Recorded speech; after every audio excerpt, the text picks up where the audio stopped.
Warahmatullahi wabarakatuh. Alhamdulillahi rabbil alamin. Wassalatu wassalamu ala al-mab'uts rahmatan lil alamin. Nabiyyina Muhammad wa ala alihi wa sahbihi wa man tabi'ahum bi ihsanin ila yaumiddin, amma ba'd. Ini majelis yang ke-19 dari pembahasan kitab Ad-Durarul Bahiyah fil Masail al-Fiqhiyah karya al-Imam Asy-Syaukani rahimahullahu taala pada daurah fikih di hari yang ke-5 ini. Berkata al-Imam Asy-Syaukani rahimahullahu taala, Kitabut Talaq. At-talaq secara bahasa adalah al-hil wa raf'ul qaid.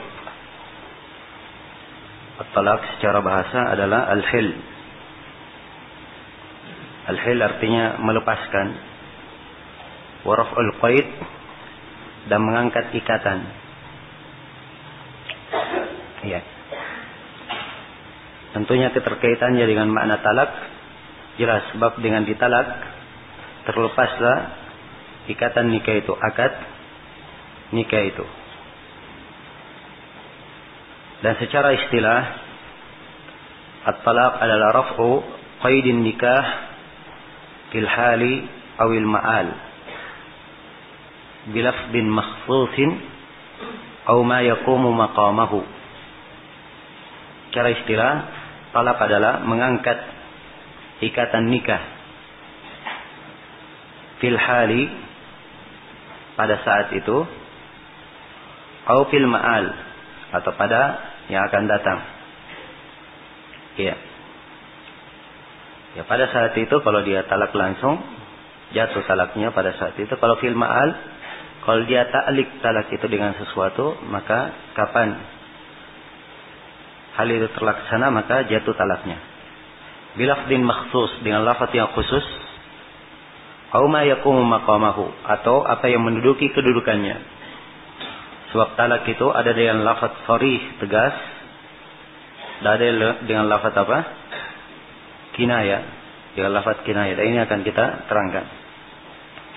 Iya. Dan talak adalah suatu hal yang ditetapkan di dalam syariat kita. Perkara yang ada syariatnya atau disyariatkan, dan pensyariatannya dari Al-Quranul Karim dan dari sunnah Rasulullah sallallahu alaihi wasallam dan dari kesepakatan para ulama. Adapun dari Al-Quran, banyak ayat yang menunjukkannya. Di antaranya firman Allah Subhanahu wa taala, ya ayyuhan nabiyyu idza talaqtumun nisaa fatalliquhunna li'iddatihinna. Wahai nabi, kalau kalian mentalak para perempuan, maka talaklah mereka pada iddahnya, atau ya pada iddahnya. Maka ini Rasulullah diperintah kalau mentalak perempuan, menunjukkan bahwa talak itu hal yang disyariatkan. Ya. Jadi beliau diperintah kalau mentalak perempuan, maka talaknya ada pada iddahnya. Ya. Demikian pula firman Allah Subhanahu wa taala kepada para kaum mukminin, ya ayyuhalladzina amanu idza nakahtumul mu'minati thumma talaqtumuhunna min qabli an tamassuhunna fama lakum alaihinna min iddatin ta'taddunaha. Wahai orang-orang yang beriman, kalau kalian menikahi para perempuan mukminat, kemudian kalian mentalak mereka. Ya, perhatikan, kemudian kalian apa? Mentalak mereka. Kemudian ditunjukkan bagaimana ketentuan iddahnya kalau ditalak dalam keadaan seperti itu. Ini menunjukkan bahwa talak ini adalah hal yang disyariatkan. Dan dari sunnah Nabi SAW banyak hal yang menunjukkan tentang hal ini. Ya, dan akan kita sebutkan insyaallah sejumlah hadis, atau tidak ada masalah kita bacakan sebuah hadis di sini diriwayatkan oleh Imam Khamsah kecuali An-Nasai dari Sauban, taib atau lain itu ya. Akan datang pembahasannya. Iya. Baik, akan kita baca beberapa hadis yang menjelaskan tentang ketentuan talak. Dan ini menunjukkan bahwa dia adalah hal yang disyariatkan. Kemudian hal ini adalah hal yang disepakati oleh para ulama. Hal yang disepakati oleh para ulama. Apa hukum talak itu? Apakah dia wajib, sunnah, makruh atau bagaimana? Ya, jumhur ahli fikih menyebutkan bahwa talak itu hukumnya berbeda tergantung atau berbeda sesuai dengan keadaan dan maksud dari talak itu. Maka talak itu kadang menjadi wajib hukumnya, kadang menjadi sunnah, kadang adalah mubah, dibolehkan, kadang hukumnya adalah makruh, dan kadang dia adalah hal yang diharamkan. Kadang dia adalah hal yang diharamkan. Iya. Talak itu menjadi wajib pada kondisi al-ila, dan akan diterangkan nanti pembahasan ila. Ya, seorang perempuan apabila suaminya bersumpah untuk tidak menghubunginya, tidak menggaulinya selama lebih dari 4 bulan, maka si suami tersebut wajib untuk mentalaknya apabila si istri menuntut. Ya, jelas ya? Ini akan datang di pembahasan ila. Ini contoh wajibnya. Dan kadang dia disunnahkan. Kadang dia disunnahkan apabila si istri dia melakukan hal-hal yang menunjukkan kemaksiatannya kepada Allah dan kepada Rasulnya. Misalnya dia tidak salat ataupun tidak menegakkan ibadah-ibadah yang lainnya. Ya, dan bagi sebagian para ulama, kalau dia tidak salat itu kadang diwajibkan untuk ditalak kalau memang dia tidak bisa kembali lagi untuk salat dan suaminya tidak bisa bersabar lagi untuk hal tersebut. Ya. Kemudian yang kedua atau yang ketiga, dia kadang dibolehkan untuk ditalak apabila nampak dari suami ini akhlak yang jelek dan muamalah yang tidak baik, maka diperbolehkan untuknya untuk mentalaknya. Ya. Dan kalau dia tetap menahannya, maka itu adalah sebuah akhlak yang baik untuknya sambil dia mendidiknya. Dan talak itu menjadi makruh apabila dia mentalak tanpa keperluan. Ya, apabila dia mentalak tanpa keperluan. Sebab mentalak tanpa keperluan ini adalah sebuah hal yang sebuah perkara yang dianggap jelek di dalam agama. Ya, bahkan di dalam sebuah hadits yang diriwayatkan oleh Thauban diriwayatkan oleh Imam 5 kecuali An-Nasai dari Thauban, Rasulullah SAW bersabda, atau lain hadits ini ya, atau hadits yang banyak disebutkan di sini adalah hadits abghadul halal ila Allah at-talaq. Halal yang paling dibenci oleh Allah adalah talak. Ini hadits ada kelemahan di sejumlah para ulama, namun sebagian ulama yang lain menguatkannya. Iya. Dan dibangun di atas hadits ini dan selainnya dari mana-mana ketika ada yang minta talak kemudian Nabi mengarahkannya kepada yang lebih baik. Ya, kemudian ayat-ayat yang menunjukkan untuk dia melakukan suluh dan sebagainya. Para ulama berbeda pendapat yang mana yang merupakan asal dalam talak. Apakah asalnya adalah boleh atau asalnya adalah tidak dibolehkan. Iya. Dan mengatakan bahwa asalnya tidak dibolehkan ini lebih kuat sebab memang asal dari nikah adalah untuk terus menerus, untuk berkelanjutan. Ya, untuk berkelanjutan. Maka semampu mungkin seorang menghindarinya, harusnya itu yang dia perhatikan. Kemudian yang keberapa? Yang kelima, talak itu menjadi haram. Talak itu menjadi haram apabila talak tersebut dilakukan ya dalam kategori talak bid'i. Talak apa? Talak bid'i. Dan talak bid'i ini akan kita terangkan di pembahasan insyaallah. Ya, apa yang disebut dengan talak bid'i? Sebab ada talak yang disebut talak sunni sesuai dengan sunnah, dan ada talak bid'ah yang tidak sesuai dengan sunnah. Dan menjatuhkan talak pada kondisi itu hukumnya adalah haram. Baik, ini 5 rincian hukum talak.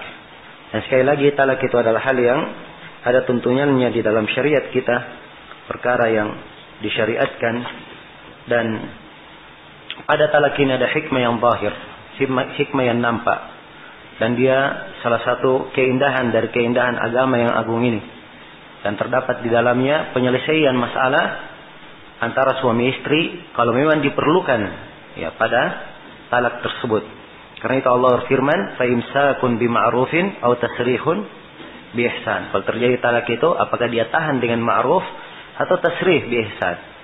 Ya, dan Allah berfirman, wa iyyatafarraqa yughnillahu kullam min sa'atih wa kana Allahu wasi'an hakima. Dan kalau keduanya berpisah, ya, maka Allah akan memberikan kecukupan pada setiap dari keduanya dari kelapangan di sisi Allah. Dan sungguh Allah maha luas lagi maha bijaksana. Maha luas lagi maha bijaksana. Sebab kalau pada pernikahan tidak lagi maslahat, memberikan bahaya, ya, seorang istri misalnya tinggal bersama suaminya membahayakannya, atau suami ya akan menjadi berbahaya kalau dia bersama istrinya. Ya, kalau misalnya salah satunya rusak akhlaknya, kemudian memberikan dampak negatif kepada yang lainnya, maka di dalam talak ini ada penyelesaian dan ada jalan keluar. Ada penyelesaian dan ada jalan keluar. Karena itu kita melihat ke sejumlah negara-negara kafir yang melarang dari talak ini, ya, yang tidak membolehkan talak atau ya sangat memperketat hukum talak tersebut, ya, didapatkan dari mereka berbagai kerusakan, ya, dari bentuk bunuh diri, ya, dari bentuk perzinahan, dari bentuk selingkuh dan selainnya dari perkara-perkara yang diharamkan di dalam syariat dan menghilangkan kemaslahatan di tengah manusia yang sedang mereka hadapi maupun yang akan datang. Maka syariat talak ini adalah hal yang kalau ditempatkan pada tempatnya, dia termasuk perkara yang nampak di dalamnya keindahan dan kebaikan dari agama kita ini. Baik. Kemudian Imam Syaukani di sini menjelaskan tentang talak. Beliau menguraikan, dan dari uraian beliau ada 6 pembahasan yang kita garis bawahi. Yang pertama tentang syariat talak. Kata beliau, wa huwa jaizun. Kita sudah terangkan ya bahwa hukumnya bukan cuma jaiz, tapi dia kadang wajib, kadang sunnah, kadang mubah, kadang makruh, dan kadang haram. Ya, kemudian kata beliau min mukallafin mukhtarin, dari mukallaf dan mukhtar. Ini penjelasan tentang ketentuan talak. Bahwa talak itu disyaratkan beberapa syarat. Syarat yang pertama adalah adalah at-taklif. Dan at-taklif ini mencakup dua hal, yaitu dia balik dan dia akil, orang yang waras. Ya. Adapun kalau dia belum balik, masih kecil, ya, dan belum memikirkan apa arti dari talak tersebut, ya, maka ini adalah hal yang hal yang tidak dianggap syah. Ya. Kemudian yang kedua adalah al-aql, harus waras. Ya. Nah, ya, kalau dia mentalak dalam keadaan tidak waras, dalam keadaan gila, maka ini talaknya tidak syah.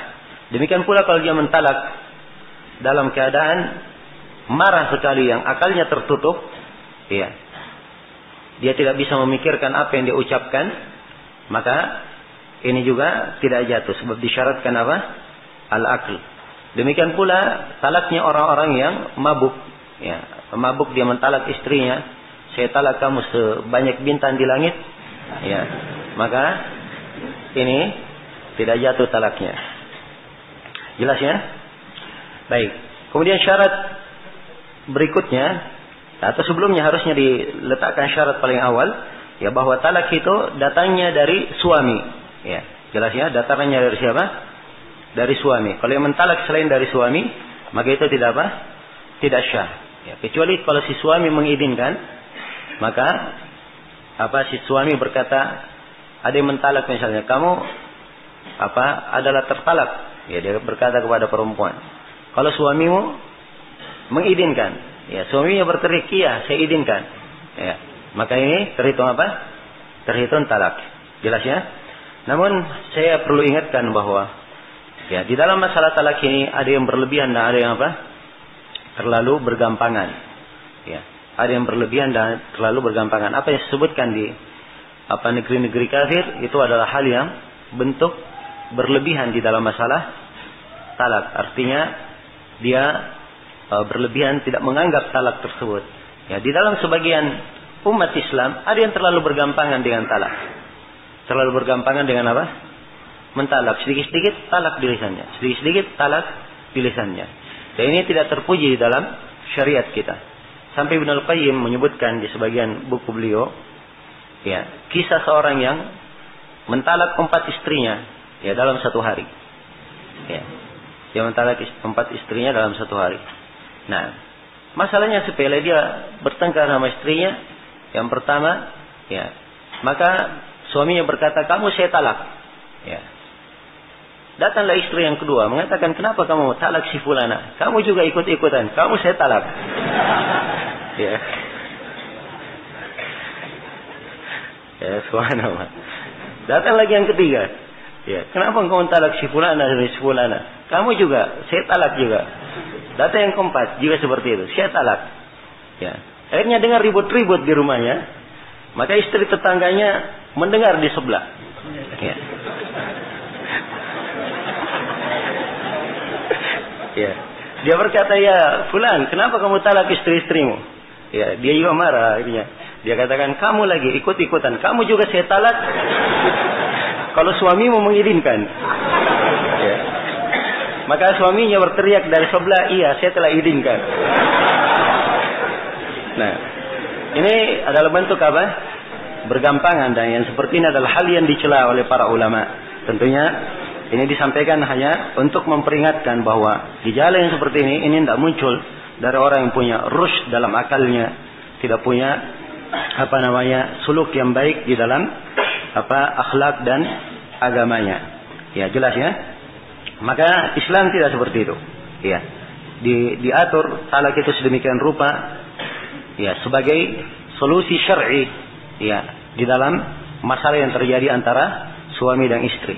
Baik. Jadi ini syarat-syarat talak. Yang pertama tadi apa? Hendaknya dia suami. Kemudian yang kedua, hendaknya dia balik. Yang ketiga, hendaknya dia berakal. Sisi yang keempat, Asy-Syaukani berkata mukhtar, dan dia mentalak dalam keadaan apa?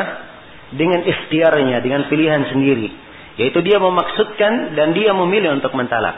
Jelas ya? Adapun orang yang dipaksa untuk mentalak, maka itu talaknya tidak syah. Orang yang dipaksa mentalak istrinya, terus dia katakan, iya, istriku saya talak, misalnya. Dia berkata kepada istrinya, kamu saya talak. Ya. Dia dipaksa, maka talaknya apa? Talaknya tidak syah. Talaknya tidak syah. Sebab siapa yang terpaksa dari umat ini, Allah mengangkat dosa darinya. Itu adalah hal yang dimaafkan darinya. Jadi harus dimaksudkan dan dia memilih untuk mentalaknya. Jadi ini 4 ketentuan, ya, talak tersebut. Karena itu Asy-Syaukani rahimahullah berkata mukhtar, mukallafin mukhtar. Dan kita sudah rinci semuanya ada berapa? Ada 4 syarat talak itu. Jelas ya? Kemudian yang ketiga, pembahasan yang ketiga, bagaimana dengan talak bermain-main? Apakah jatuh atau tidak? Ya, kata Asy-Syaukani, walau hazilan. Walaupun dia main-main. Walaupun dia apa? Main-main. Ya. Nah, walaupun dia main-main. Jadi siapa yang main-main, dia mentalaknya, dia berkata misalnya kepada istrinya, ya, dia main-main, kamu saya talak 1, misalnya. Kamu saya talak, ya. Padahal dia cuma main-main. Apakah ini terhitung jatuh? Asy-Syaukani berpendapat, iya, dia terhitung jatuh. Ya, dan di dalam masalah ini para ulama berbeda pendapat, dibangun di atas hadits Abu Hurairah yang diriwayatkan oleh Imam 5 kecuali At-Tirmidzi, di mana disebutkan bahwa Rasulullah SAW bersabda, "Salatun jidduhunna jidd wa hazluhunna jidd, an-nikahu wat talaqu war raj'ah." Ya. Dikatakan 3 perkara sungguh-sungguhnya dihitung sungguh-sungguh. Dan main-mainnya dihitung sungguh-sungguh. Ya. 3 perkara ini apa? Adalah nikah, talak, dan raj'ah, rujuk. Ya. Nikah, talak, dan apa? Dan rujuk. Nah, ya. Baik, ini hadits bagi siapa yang mensahihkannya, maka dia mengambil mana yang disebut oleh Asy-Syaukani di sini. Dan ini fatwa sejumlah para ulama, banyak dari para ulama memfatwakan seperti ini.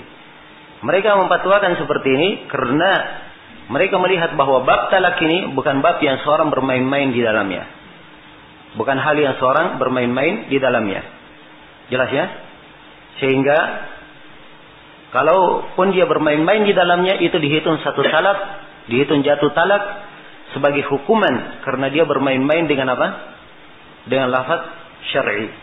Ya, dan sebagian para ulama yang lainnya menganggap bahwa hal tersebut tidak jatuh talak, dan mereka berdalilkan dengan ayat wa in azamut talaqa fa innallaha sami'un alim. Dan kalau mereka berazam untuk talak, maka disyaratkan harus ada apa? Harus ada azam, kesungguhan. Kalau dia main-main maka tidak apa? Tidak terhitung. Ya. Maka bagi siapa yang berpendapat dengan hadits ini atau dengan ayat ini, dia berpegang dengan ayat dan dia kompromikan dengan hadits, maka dia katakan bagi siapa yang mengucapkan kalimat talak itu dan dia bersungguh-sungguh, maka itu yang terhitung talak. Kalau dia tidak bersungguh-sungguh, tidak terhitung. Tapi ini adalah hal yang salah, keliru, sebab Nabi Shallallahu Alaihi Wasallam membahasakannya bahwa bermain-mainnya juga dihitung bersungguh-sungguh. Ini untuk menunjukkan bahwa masalah talak ini bukan hal yang dianggap main-main. Jelas ya? Ya. Dan saya ingatkan dari awal di sini, karena saya sebutkan dua pendapat, sebutkan begini dalam masalah talak, itu adalah hal yang kadang dibahasakan dengan pembahasan ilmiah. Ya, ini teori semuanya. Jelas ya? Dan harus disampaikan bahwa permasalahan berkaitan dengan masalah talak, dengan masalah dia rujuk dari talaknya, kemudian masalah akad nikah, ini dari masalah-masalah terkait dengan peradilan. Terkait dengan apa? Dengan peradilan. Karena itu kejadian-kejadian khusus yang terjadi antara suami istri itu bukan ditanyakan ke mufti, kepada orang yang memberikan fatwa atau orang yang memberikan nasihat, tapi dia diselesaikan di mana? Di pengadilan.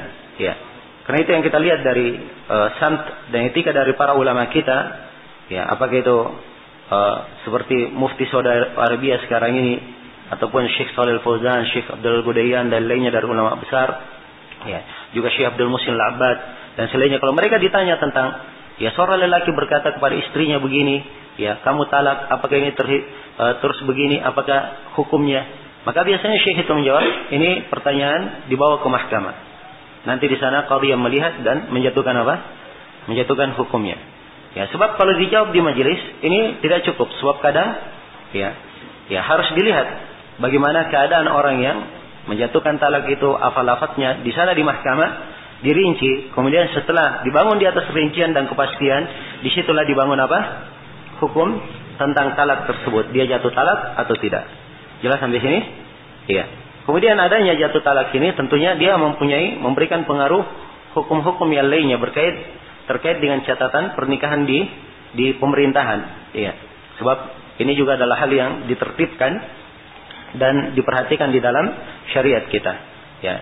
Maka ini hendaknya menjadi etika atas setiap ikhwah, bahwa tidak semua pertanyaan itu layak ditanyakan kepada ustadz siapapun. Kalau memang pertanyaan itu berkaitan dengan hal-hal tertentu yang memang kaitannya adalah di peradilan atau di dalam masalah khusuma ataupun di masalah yang lainnya. Beda kalau dia minta nasihat, minta fatwa atau minta keterangan, minta pembahasan ilmiah, tidak ada masalah dia tanyakan kepada siapapun dari orang-orang yang berilmu. Tapi kalau masalah-masalah yang berkaitan dengan khusuma, masalah peradilan dan seterusnya, ini lain pintunya. Jelas ya? Maka harus dibedakan antara dua hal ini. Ini yang banyak terjadi kerancuan sehingga menimbulkan berbagai problem. Karena tidak membedakan antara masalah fatwa dan masalah al-qadha. Masalah fatwa dan masalah apa? Al-qadha. Kalau qadha itu ketentuan harus terlaksana. Misalnya dalam masalah ini ada dua pendapat. Di pengadilan diputuskan dengan pendapat A. Orang yang diadili berpendapat dengan pendapat B. Dia tidak boleh mengatakan saya pendapat saya B, saya tidak mau ikut keputusannya si hakim. Tidak. Kalau qadha harus dia terima keputusan dari hakim. Dia sependapat dengan itu dari sisi hukum syariat atau tidak? Kapan hakim sudah menjatuhkan hukum, itu yang harus apa? Dijalani. Kalau dia katakan dia terhitung talak, maka dihitung apa? Dihitung talak. Jelas sampai sini? Ya. Beda dengan fatwa. Fatwa itu hanya sekedar apa? Sekedar anjuran atau sekedar nasihat. Ya, sebatas itu saja, bukan hal yang apa? Dipastikan pada seseorang. Ya. Bukan hal yang dengannya langsung diambil. Ya. Jelas sampai sini? Ya. Ini juga kadang terjadi, sebagian ikhwah kadang dia tanya kepada sebagian ustaz. Ya. Apa hukumnya misalnya orang yang kerja di mana? Di pegadaian misalnya. Ya. Apa hukumnya orang yang kerja di perpajakan misalnya? Ya. Maka si ustaz misalnya menjawab, kalau pajak sifatnya mengambil harta orang dengan batil, maka itu adalah tempat bekerja yang tidak benar. Ya, misalnya. Jelas ya? Ya. Maka datang orang yang bertanya ini, diarahkan jawaban si ustaz, diarahkan kepada orang yang kerja di pajak. Ya. Ini orang kerja di pajak, dia kerjanya tidak benar, akhirnya diboikot, dihajar dan lain sebagainya. Ya, ini dari kesalahan. Ya. Sebab si ustaz memberikan fatwa, bukan memberikan apa? Memberikan qada pada seorang, memberikan hukum, tapi dia memberikan apa? Sifatnya fatwa. Ya. Dan fatwa ini mungkin saja dia cocok untuk apa? Cocok untuk keadaan orang tersebut, dan mungkin tidak cocok. Mungkin tidak cocok. Jelas ya? Karena itu saya sebutkan bahwa kadang di sebagian masalah seorang alim, seorang bertanya, pertanyaan yang sama dia jawab A. Datang penanya yang kedua dengan pertanyaan yang sama dia jawab apa? Dia jawab B. Karena itu saya ingatkan juga di sini di pertemuan ini bahwa seseorang mengambil fatwa-fatwa para ulama kita yang banyak dicetak sekarang, misalnya fatwa Syekh bin Baz, fatwa Syekh bin Utsaimin dan lainnya, diambil dari buku-buku fatwa itu, kemudian dia terapkan di keadaan tertentu, ya pada hukum-hukum tertentu, maka ini adalah hal yang tidak cocok. Hal yang apa?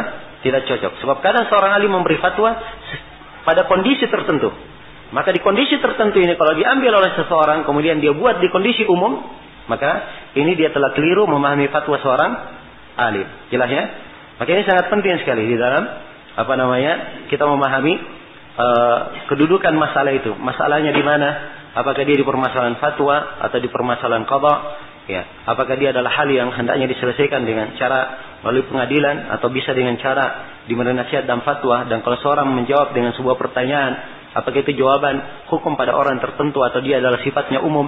Ini semua adalah hal yang penting untuk diperhatikan. Penting untuk diperhatikan. Baik.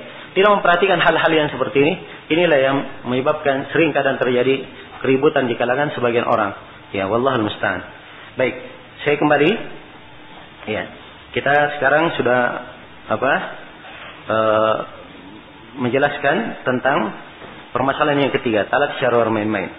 Ya. Kemudian kata Syaukani rahimahullah, ini pembahasan yang keempat, syarat-syarat talak yang sesuai dengan sunnah. Ya. Jadi beliau berkata talak ini boleh. Bagaimana bentuk bolehnya? Liman kanat fi tuhrin lam yamassaha fihi. Ya, jadi dia boleh mentalak pada perempuan, ya. Dia talak perempuan fi tuhrin dalam masa sucinya.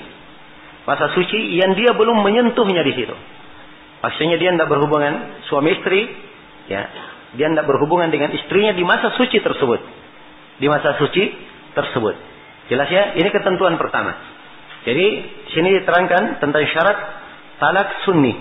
Ya, talak yang sesuai dengan sunnah itu, ya ketentuan yang pertamanya perempuan itu ditalak di apa? Di masa apa? Di masa suci. Di masa apa? Suci. Iya. Tidak boleh ditalak di masa haid. Karena itu beliau katakan wala talquha atau wala talaqaha fil haidati allati qablaha. Tidak boleh ditalak di mana? Di masa haid sebelumnya. Ya. Jelas ya? Ya kalau dia haid di situ tidak boleh dia talak di mana dalam keadaan haid. Ya kalau misalnya dia suci, setelah perempuan ini suci, kemudian dia suci, nah pada saat dia suci dia melakukan hubungan di pada saat suci itu, maka ini hukumnya apa? Ya, tidak boleh dia mentalak di situ sebab dia berhubungan di masa suci tersebut. Jelas ya? Kemudian kata beliau au fi hamlin qad istabana. Au di sini ini atofnya kemana? Atafnya ke atas ya. Jadi liman kanat fi tuhrin lam yamassaha fihi dan liman kanat fi hamlin qad istabana. Ya, begitu.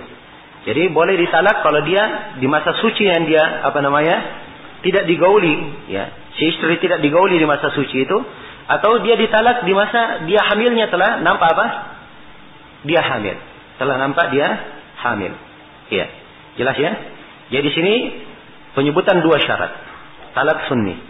Jadi syarat yang pertama dari talak sunni, perempuan itu tidak boleh ditalak di masa dia apa? Di masa dia haid. Ini syarat yang pertama. Syarat yang kedua, tidak boleh dia ditalak di masa suci yang dia di situ apa? Digauli oleh suaminya di masa suci itu. Jelas ya? Digauli di masa suci tersebut. Ini tidak diperbolehkan. Jadi misalnya, ya istrinya sekarang dalam keadaan haid. Ya, tanggal 1 sampai tanggal 5 dia haid misalnya. Maka di masa haid ini tidak boleh dia mentalaknya. Jelas ya? Begitu masuk masa suci, misalnya, masuk masa suci setelah tanggal 5, tanggal 6 dia suci, ya. Ternyata tanggal 6 ya melakukan hubungan suami istri, maka di masa suci ini seterusnya sampai dia haid, ini tidak boleh apa? Tidak boleh ditalak. Jelas ya?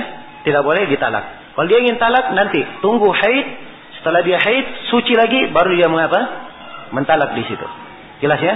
Maka ini menunjukkan bahwa seorang muslim itu ya punya akal dalam mentalak. Jangan tiba-tiba marah, tiba-tiba ini langsung berkata, sudah, saya talak kamu. Ya, jelas ya? Tidak, dia kuasai dirinya. Ya, padahal dia ketika mentalaknya, ya baru saja kemarin dia berhubungan dengan apa? Dengan istrinya. Ya, dan ini adalah hal yang keliru. Ya, hal yang keliru. Jelas ya? Ya, baik. Jadi ini ketentuan dua talak sunni. Ya, kalau ingin mentalaknya bukan pada masa haid. Ketentuan yang kedua di masa suci, tapi dia belum apa? Tidak menggauli istrinya di masa suci tersebut. Ya, dan ada ketentuan yang ketiga, ini akan disebutkan bahwa talaknya itu dia harus mentalak satu kali saja. Tidak boleh dia katakan kamu saya talak 2 atau saya talak 3. Ya, tapi kalau dia mentalak satu kali saja, kamu apa? Talak. Ya, kalau dia mentakkid kamu talak 1 misalnya. Jelas ya? Ini ketentuan yang ketiga dari talak apa? Talak sunni. Iya. Kapan dia menyelisih hal ini? Maka dia telah melakukan talak apa? Talak bid'i, talak bid'ah.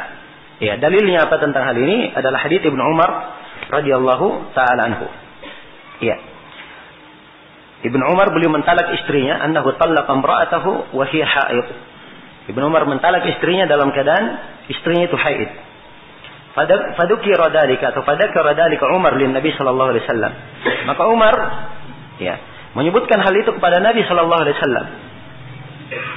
Faqala, ya perhatikan ya.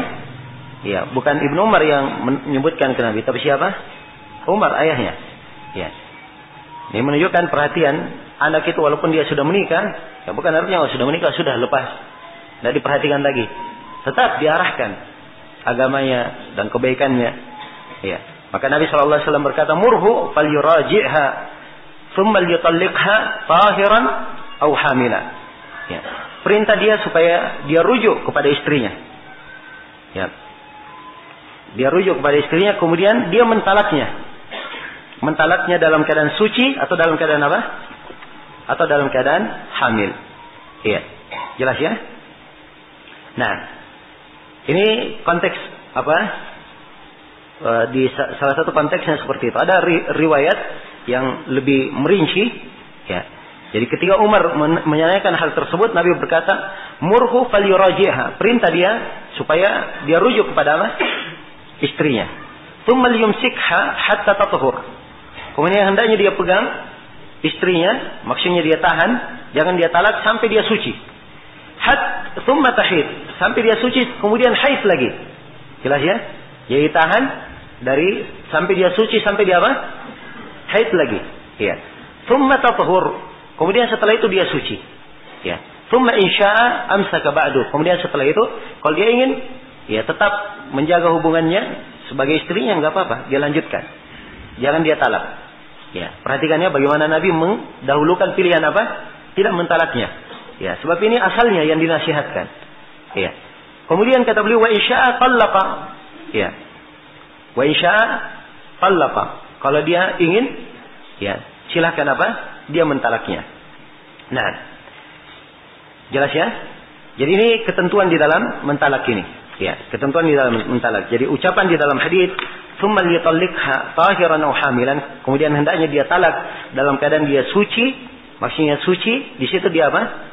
Tidak menggaulinya dalam keadaan suci atau hamil. Ya, misalnya setelah dia dalam keadaan haid, ya, dalam keadaan haid, akhirnya dia tahan tidak mentalak. Dia tunggu haidnya tidak kunjung apa? Tidak kunjung datang haidnya. Jelas ya? Tidak kunjung datang. Ya, jelas? Ya, ternyata setelah itu nampak bahwa dia hamil. Ya, maka dalam keadaan hamil, kalau dia ingin mentalaknya dalam keadaan hamil tidak ada masalah. Itu dihitung talak yang apa? Talak yang syah. Jelas sampai sini? Baik. Kemudian di sini, ya. Kemudian di sini kata Syaukani rahimahullah, beliau tekankan, ya, wa yuhramu iqa'uhu ala ghairi hadhihi sifah. Ya. Jadi ini sifat talak sunni. Ya. Sifat apa? Talak apa? Talak sunni. Jadi talak sunni seperti itu. Ya. Jadi ketentuan talak sunni, dia talak di masa sucinya. Ya. Di masa suci yang dia tidak menggaulinya, kemudian tidak boleh ditalak di masa apa? Di masa haidnya. Nah, tidak boleh ditalak di masa haidnya. Jadi dia di masa suci yang pertama, yang kedua dia tidak menggaulinya di masa suci tersebut. Tidak menggaulinya di masa suci tersebut. Dan tidak boleh mentalak di masa haid. Iya. Nah, ini dua ya. Dan kita sebutkan bahwa dari syarat talak sunni juga tidak boleh ditalak apa lebih dari sekali. Dan ini akan kita bahas. Akan datang ucapan Asy-Syaukani. Jadi selain dari sifat ini, itu tidak diperbolehkan. Selain daripada sifat itu, tidak apa? Tidak diperbolehkan. Iya. Jadi kalau dia mentalak ya di masa haidnya, maka itu adalah talak apa? Talak bid'i. Iya. Kalau dia mentalak di masa suci yang dia berhubungan dengan istrinya di masa suci itu, maka ini dihitung talak apa? Talak bid'i. Ya, kalau dia mentalak istrinya, dia katakan saya talak 3 misalnya, maka ini talak apa? Talak bid'i. Kalau dia berkata kepada istrinya, kamu talak. Ya, ini talak apa? Juga talak bid'i. Jelas ya? Ya. Sisa di sini, ya ini jelas haram hukumnya ya, disebut sebagai talak bid'i dan telah kita terangkan dalilnya. Ya. Sekarang di sini Syaukani berkata, wa fi wuqu'ihi wa wuqu'i ma fawqa al-wahidah min duni takhalluli raja'atin khilafun wal rajih adamul wuqu'. Ya, sekarang beliau menjelaskan. Nah, dan kalau misalnya dia talak, ya tadi ini di kejadian Ibnu Umar sudah terlanjur mentalak istrinya, ya kan? Sudah terlanjur apa? Mentalak istrinya. Sekarang talaknya ini dihitung jatuh talak atau tidak? Ya. Nah, di sini kata Syaukani, dia dihitung jatuh talak atau tidaknya, ini ada silang pendapat. Demikian pula masalah yang kedua, masalah kalau dia mentalak lebih dari sekali. Apakah dihitung jatuh talak atau tidak? Dihitung jatuh talak sekali saja atau dihitung jatuh talak apa? Dihitung jatuh talak 2. Kalau dia berkata saya talak 3, dihitung jatuh talak 3 atau dihitung 1? Ya, ini dua masalah ya. Kita ingin pertegas di sini. Ya. Jadi untuk talak dengan apa? Dengan dia jatuhkan sekaligus, ya, 3 dalam satu majelis, ya. Ini terdapat silang pendapat di kalangan para ulama. Kalau jumhurul ulama, orang yang berkata kamu saya talak 3, jumhurul ulama menghitungnya sebagai apa?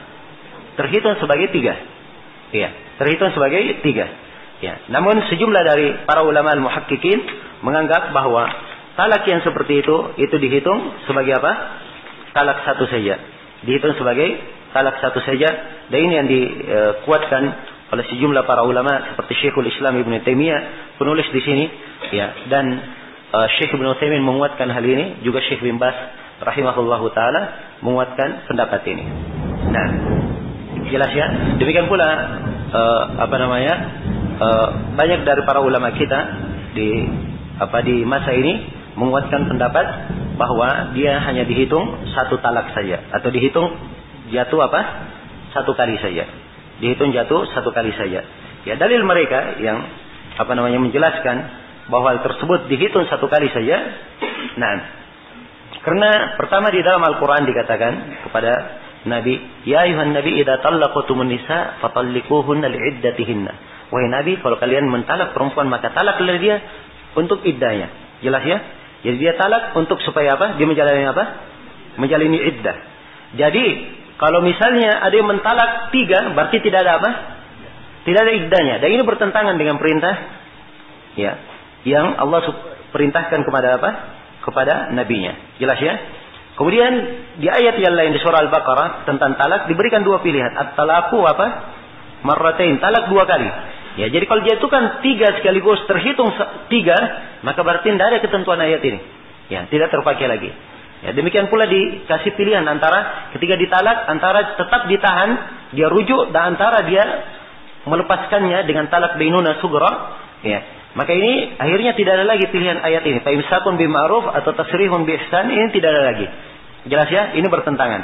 Karena itu yang benarnya bahwa talak, kalau dia katakan saya talak kamu dengan talak 3, maka itu dihitung apa? Dihitung 1 saja. Dihitung 1 saja. Jelas ya? Baik. Ya. Kemudian pembahasan yang kedua tentang masalah apakah dihitung? Ya, kalau misalnya terjadi talak di talak bid'i, apakah dihitung talak atau tidak? Ya, misalnya ya kalau masalah 1 tadi tidak dihitung ya. Sekarang misalnya ada yang mentalak istrinya di masa apa? Di masa dia haid. Ya. Atau dia mentalak istrinya di masa suci yang dia ya melakukan hubungan di situ. Ya, kalau ada yang mentalak, apa terhitung talak atau tidak? Ya. Jumhur para ulama menganggapnya bahwa itu sudah terhitung apa? Sudah terhitung talak. Ya. Jumhur ulama menganggapnya bahwa hal tersebut dihitung sebagai apa? Dihitung sebagai talak sudah. Nah, ya dalil mereka tentang hal ini adalah hadits Ibnu Umar. Ya, sebab dalam hadits Ibnu Umar Nabi berkata murhu falyuraji'hu. Perintah Ibnu Umar itu supaya dia rujuk ke istrinya. Ya, kata rujuk itu apa? Setelah apa? Ya, setelah talak. Ya, tidak ada rujuk sebelum apa? Sebelum talak. Dan datang dalam sebuah riwayat, ya, disebutkan di situ wahusibat tatliqah. Dan itu telah dihitung sebagai satu apa? Satu talak. Dihitung sebagai satu talak. Nah, maka ini di antara dalil ya para ulama yang menjelaskan bahwa itu dihitung sebagai talak. Ya, dihitung sebagai talak. Memang ada sebagian para ulama yang menganggapnya bahwa itu tidak dihitung apa? Tidak dihitung talak. Seperti Asy-Syaukani di sini. Ya, Asy-Syaukani menganggap bahwa itu tidak dihitung apa? Tidak dihitung talak. Jadi kalau misalnya ada yang mentalak istrinya, dia katakan di masa haid talak bid'i dia lakukan, maka ini dia dianggap melanggar dan menurut Asy-Syaukani tidak dihitung apa? Tidak dihitung talak. Dan ini adalah pendapat beliau rahimahullahu taala. Ya, dan yang benarnya adalah pendapat kebanyakan para ulama bahwa dia dihitung apa? Dihitung talak. Iya. Nah, dan kebanyakan para ulama kita di masa ini fatwanya yang menganggap bahwa hal itu adalah dihitung apa? Dihitung talak. Baik, selesai sudah di sini secara global pembahasan tentang apa? Tentang talak. Ya. Kemudian Asy-Syaukani di sini masuk menjelaskan fasal. Fasal ini masih berkaitan juga dengan beberapa hukum talak. Ya, kata beliau rahimahullahu taala, faslun yaitu fasal bima yaqa'ut talak. Dengan apa? Ya, talak itu jatuh. Ya, ini tentang kepastian jatuhnya talak. Ya, kata beliau, ya, beliau menguraikan di sini dalam pasal ini dan kita berikan 7 pembahasan. Ya. Pembahasan pertama talak sharih dan talak kinayah. Ya, kata beliau wa yaqau bil kinayah ma'niyah. Dan talak itu jatuh bersama dengan kinayah kalau diniatkan. Ya. Di sini beliau mengisyaratkan bahwa talak itu ada beberapa pembagian. Talak itu ada beberapa pembagian. Kita tadi sudah membagi talak menjadi 2. Ada talak sunni dan ada talak apa? Talak bid'i. Sudah kita terangkan apa talak sunni dan ada talak apa? Bid'i. Sekarang di sini diterangkan talak itu terbagi 2 lagi. Dari sisi sigah, ya. Lafaz mentalaknya.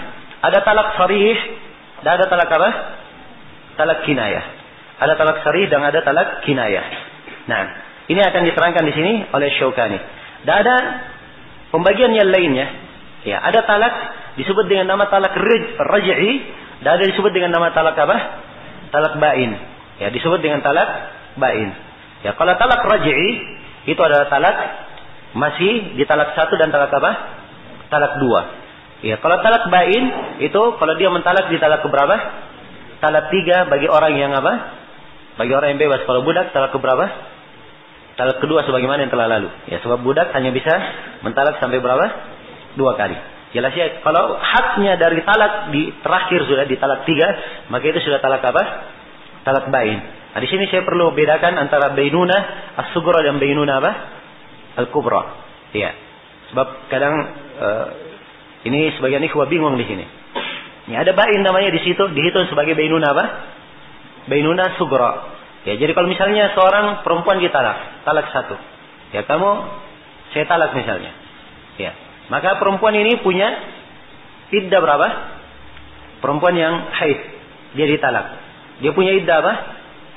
Ya. Perempuan yang bisa haid maksud saya, dia ditalak. Maka dia punya iddah 3 kali haid. Salah satu quru. Ya, 3 quru ini, quru yang benarnya yang diinginkan adalah apa? Adalah 3 kali haid. Maka dia 3 kali haid. Jelas ya? Kalau ternyata setelah 3 kali haid, ya, atau sebelum 3 kali haid suami rujuk, maka ini artinya apa? Sudah kembali bersama. Talak satu sudah apa? Sudah lewat. Akad tetap berjalan. Tetap berjalan. Ini akan kita detailkan di masalah rujuk nanti. Jelas ya? Kalau misalnya 3 kali haid berlalu, suaminya belum rujuk, maka setelah 3 kali haid ini otomatis dihitung talak apa? Talak bain sudah. Tapi bainnya bain apa? Bain sughra. Bain sughra. Ya, kenapa dikatakan sughra? Ya, sebab kalau suami ingin rujuk, boleh saja dia rujuk. Tapi rujuknya tidak sama di dalam di masa iddah. Kalau di masa iddah dia rujuk, maka dia rujuk langsung saja. Ya, dia melakukan hubungan dengan istrinya dengan maksud dia rujuk, maka itu sudah syah. Jelas ya? Ya, kalau dia persaksikan dengan 2 saksi itu lebih afdal, sebagaimana yang akan kita jelaskan. Jelas ya? Ini kalau di masa iddah. Tapi kalau dia rujuk setelah selesai masa iddahnya, maka boleh dia rujuk, tapi dengan cara apa? Nikah dengan akad baru. Ya, nikah dengan apa? Akad baru. Harus dinikahkan oleh wali lagi, harus ada apa? Saksinya lagi, harus bayar mahar lagi, ya, dan seterusnya dari ketentuan akad nikah. Ini kalau sudah lepas apa? 3 iddah. Ini bainunah apa namanya? Bainunah sughra. Kalau bainunah kubra, dia mentalaknya ditalak 3, maka ini hukumnya apa dalam Al-Quran? Fala tahillu lahu hatta tankiha zawjan ghaira. Tidak halal baginya sampai si perempuan ini nikah dengan apa? Suami yang lain. Sudah nikah dia dengan laki-laki yang lain, kemudian talak lagi, ya mereka pandang bisa kembali lagi, maka nikah setelah itu tidak ada masalah. Jelas ya? Ini perbedaannya.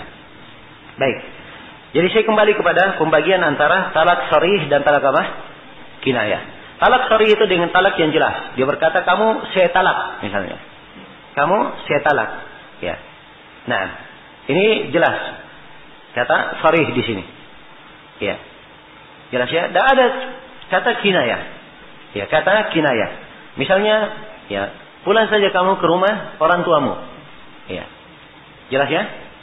Ya, kamu pulang ke rumah orang tuamu. Ini talak apa? Talak kinayah. Ya.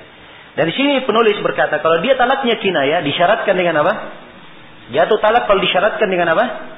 Ya, dengan niat. Ya, maka harus ada niatnya. Sebab kinayah ya mungkin dikinayakan, mungkin seperti ya, apa adanya. Jadi kalau misalnya dia kata pulang kamu ke rumah orang tuamu, dia marah-marah pulang ke rumah orang tuamu, ya maksudnya dia suruh pulang dalam artian apa? Ya sekedar ini apa? Sekedar pulang saja. Ya, jelas ya, bukan dia mentalaknya. Dia tidak maksudkan mentalak, tapi dia apa? Ya, dia tidak ingin sekarang ribut-ribut sama istrinya. Begitu misalnya maksudnya. Walaupun suami ini salah dalam keadaan seperti ini, tidak boleh istri itu disuruh pulang. Ya, jelas ya. Walaupun dia sudah ditalak, tidak boleh disuruh pulang. Dia ini termasuk kesalahan orang-orang yang mentalak.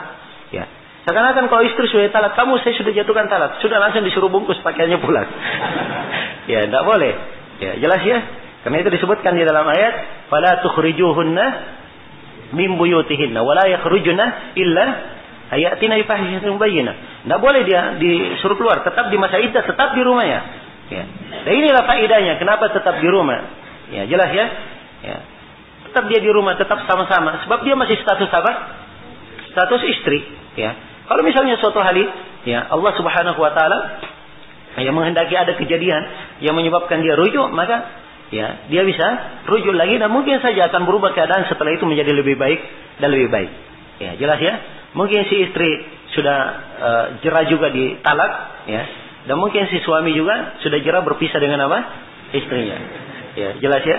Karena itu disebutkan la'allallah yuhditsu ba'da dzalika amra. Barangkali Allah mengadakan perkara setelah itu. Ya, jelas ya? Baik. Jadi kinayah ini disyaratkan, kalau kinayah dia harus dengan apa? Harus dengan niat. Ya, karena itu, ya, di dalam hadits Aisyah yang diriwayatkan oleh Imam Al-Bukhari disebutkan tentang Ibnul Jaun, ya, atau Bintul Jaun, ya, Al-Kilabiyah. Bintul Jaun ini, ya, dia dinikahi oleh Nabi. Jelas ya? Dinikahi oleh Nabi. Ya, ada kisahnya ya, panjang dalam hal ini. Yang jelas akhirnya perempuan ini berkata kepada Rasulullah, ketika Rasulullah masuk kepadanya, "A'udzu billahi minka." Ya, saya berlindung kepada Allah daripada kamu. Dia berkata begitu kepada Nabi.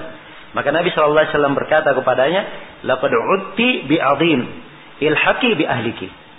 Ya, sungguh kamu telah berlindung dengan Allah yang Maha Agung. Ya. Karena dia berkata, "A'udzu billahi minka." Maka kata Nabi, "Ilhaqi bi ahliki." Pulanglah kamu ke keluargamu. Ya. Kalimat ini, "Ilhaqi bi ahliki," pulanglah kamu ke keluargamu. Ini kalimat apa? Ini kalimat talak. Jelas ya? Kalimat talak. Perhatikan lafadznya. Tapi di dalam hadis Ka'ab bin Malik tentang kisah beliau takhalluf, ya, jadi ringkas ceritanya, ketika Nabi SAW perintah, ya, sudah di hari ke-40 Ka'ab bin Malik dihajar, ya. Hari ke-40-nya Nabi perintah lagi dengan perintah baru, ya. Dengan perintah baru bahwa hendaknya kamu menjauhi istrimu. Ya, menjauhi istrimu. Maka Ka'ab bin Malik bertanya, "Ya Rasulullah, utallikuha amma da'af'al?" Saya talak dia atau bagaimana yang saya lakukan? Kata Nabi, "Bal i'tazilha, fala taqrahha." Ya, kamu jauhi saja, jangan kamu dekati, bukan ditalak. Maka Ka'ab bin Malik berkata kepada istrinya, "Ilhaqi bi ahliki." Pulanglah kamu kepada apa?